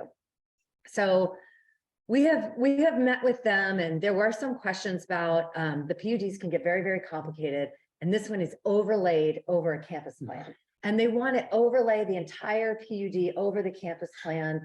We were asking if they could just do a certain thing, and they're reassuring us that the community is going to have the same say in what happens to their neighboring process. But right now we're taking legal advice from the developer's lawyer. And Chuck and I had talked about it along with some members of the CLC, the community group there, that it might be better for the ANC to actually pay for legal advice that a lawyer can give us when we have these complicated questions that are invariably going to come up with something that has probably only happened 1 or 2 times in the city's history. Did I miss any points there? No, I think my only point is I think maybe it's not clear whether we need this to engage the legal advice, but if we do need it, we will probably need it before we meet again. And so this would be in order to author, the resolution that I have proposed is that we authorize you as chair to make a judgment whether or not we need this legal advice at this time, and if so, go to someone who is an expert in legal expert in zoning and engage that person for a small number of hours to help us. And there is a dollar limit on it. I set it reasonably high simply because lawyers do charge an awful lot of money, and set it for $5,000. But I really don't think we would spend that much money. But I'm suggesting that we authorize you up to $5,000. Okay, yes, question. Just- Point of order, really quick. Mr. Days? Kevin? Hello. Kevin! Marilyn said that the garage is charging her $7. Yes, I just heard. Oh, it did. So if she pays it, we can get her, well, I'll just tell her to pay it. I need to follow up with that. They're charging you $7? Tell her this is not the treasurer's report we expected. Sorry for that point of order with the, okay, thank you. This is why we didn't have the public come. And it's just the commissioner. Can people park on the street just in general? Yeah, but it's a long walk up for some people. Okay, Oh, yeah. Commissioner Colon Roosevelt, recognize. Chuck, Commissioner Elkins, you said something about us needing this advice before the next meeting. Why do you think we would need it? Is there some issue that I don't know about, but be voted on the next meeting? Why do we need it between now and the next meeting? Well, because they plan to submit their PUD application at the beginning of April, if they can. That doesn't mean it cuts off the discussion with us, but and we've encouraged them to continue the discussion, but there are some fundamental issues here, and we're halfway through them. And I would like to make sure that we don't do something stupid. Commissioner Elkins, I have a question. Is there any community opposition to this? It's my understanding that everybody agreed with that. Well, there is some concern about how this changes the whole involvement of the neighborhood with regard, once it's a PUD. And I've begun. No, but forgetting what it's called, is there opposition to the project? Maybe one No, person. generally, consternation. no, we worked out the relationship with regard to the campus plan. But now the question is whether by going with a PUD, in the future, whoever owns that property would have more rights than, and maybe the neighborhood would not be involved so much. So those kind of procedural issues are more important than the substance. I think you're correct with regard to the substance. There is not much opposition. The rights going forward. Yeah. The issues going forward with the campus would be better. Right. than the PUD. I only have one comment in support of this, is lawyers charge for stuff, but they also do pro bono services all the I time. don't think they can do that. I don't think we can take pro bono services. Well, what if they bring up something before the ANC? And a zoning lawyer, that's why we have to pay for this. You know, I advocated to taking it pro Yeah, 'cause bono. we could have gotten meeting space for free and it's just not a great idea. Okay. Ethics wise.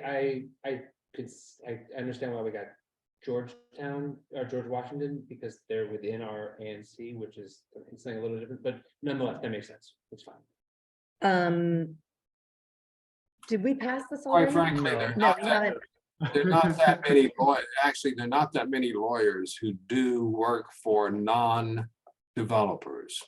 And so I don't think we can get a pro bono for that reason. All right, motion on the floor is to pre-approve this potential expenditure. Second. Seconded by Colon Roosevelt. Yeah. Any other questions? Unanimous consent?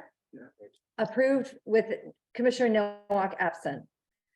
We are moving on to the approval of the minutes. Does motion on the floor is to approve the minutes. Is there a second? Secretary, I'll second them. Oh, yeah, sorry. No. Sorry. Oh, no. Yeah. I will second that, yeah. Commissioner Joseph seconds. Are there any comments or changes that we had? No. I did make one. I think Bradley has made that change. It was simply to spell out some words so people understand what an abbreviation was. Thank you. Okay, and then we did actually use unanimous consent this time and did call the roll a couple times, so hopefully that makes it in there. Pass with unanimous consent. All right, that passed with Commissioner Nowak absent. The treasurer's report, she has told me that the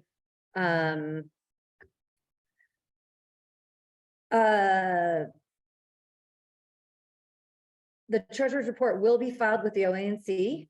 And then there was all this about the parking validation.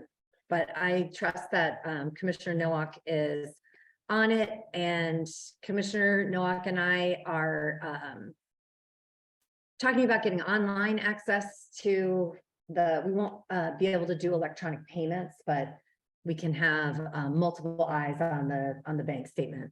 And I think that Marilyn may end up uploading that to something that we can all take a look at every month. So there's some checks and balances there.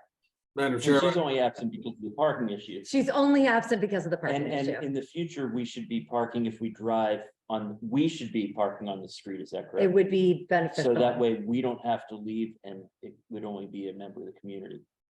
Madam Chair, I knew I wasn't gonna guess, please. I think there's a statutory requirement that we have a treasury report at every meeting. I hereby accept the report you just reported, but I don't think it quite meets the requirement, because I think our treasurer is doing a great job and I commend her. And if she were here, I would say that again, but I do think we need a written treasurer's report each month that essentially shows Okay. what is, we have had some expenditures and the commission should know what those expenditures are. I will, hopefully this won't happen again. And she may have had it on her computer. It's not a big deal. Yeah. It could be in the future. So we just want to make sure since we have the responsibility as all of our commissioners for spending this money correctly. Yes, I have signed a bunch of checks, but they all looked legit. Motion on the floor is to adjourn. Before we do that, just thank you, Mr. Days, for Yes, being here. thank you. Do you have to be here every time, the whole time? I'm not quite sure. For now, you do. We're like children. Well, thank you for coming. Yes, thank you so much. Thank you, everybody. Is there anyone still left on? And I get my Thank you. resolutions go first next time. Yeah. Thank you, everyone. If you're still on and listening, all those, is there a second for adjournment? Second. Second, all those in favor? Aye. Thank you, everyone. Marathon Thanks, meeting. So you can shut them. Yes, off. Bradley, problem. thank you. Thank you. Bradley was on vacation. I meant to do a shout out. Just bravo. And Chuck, you and I will talk tomorrow about how this looked to the people at home.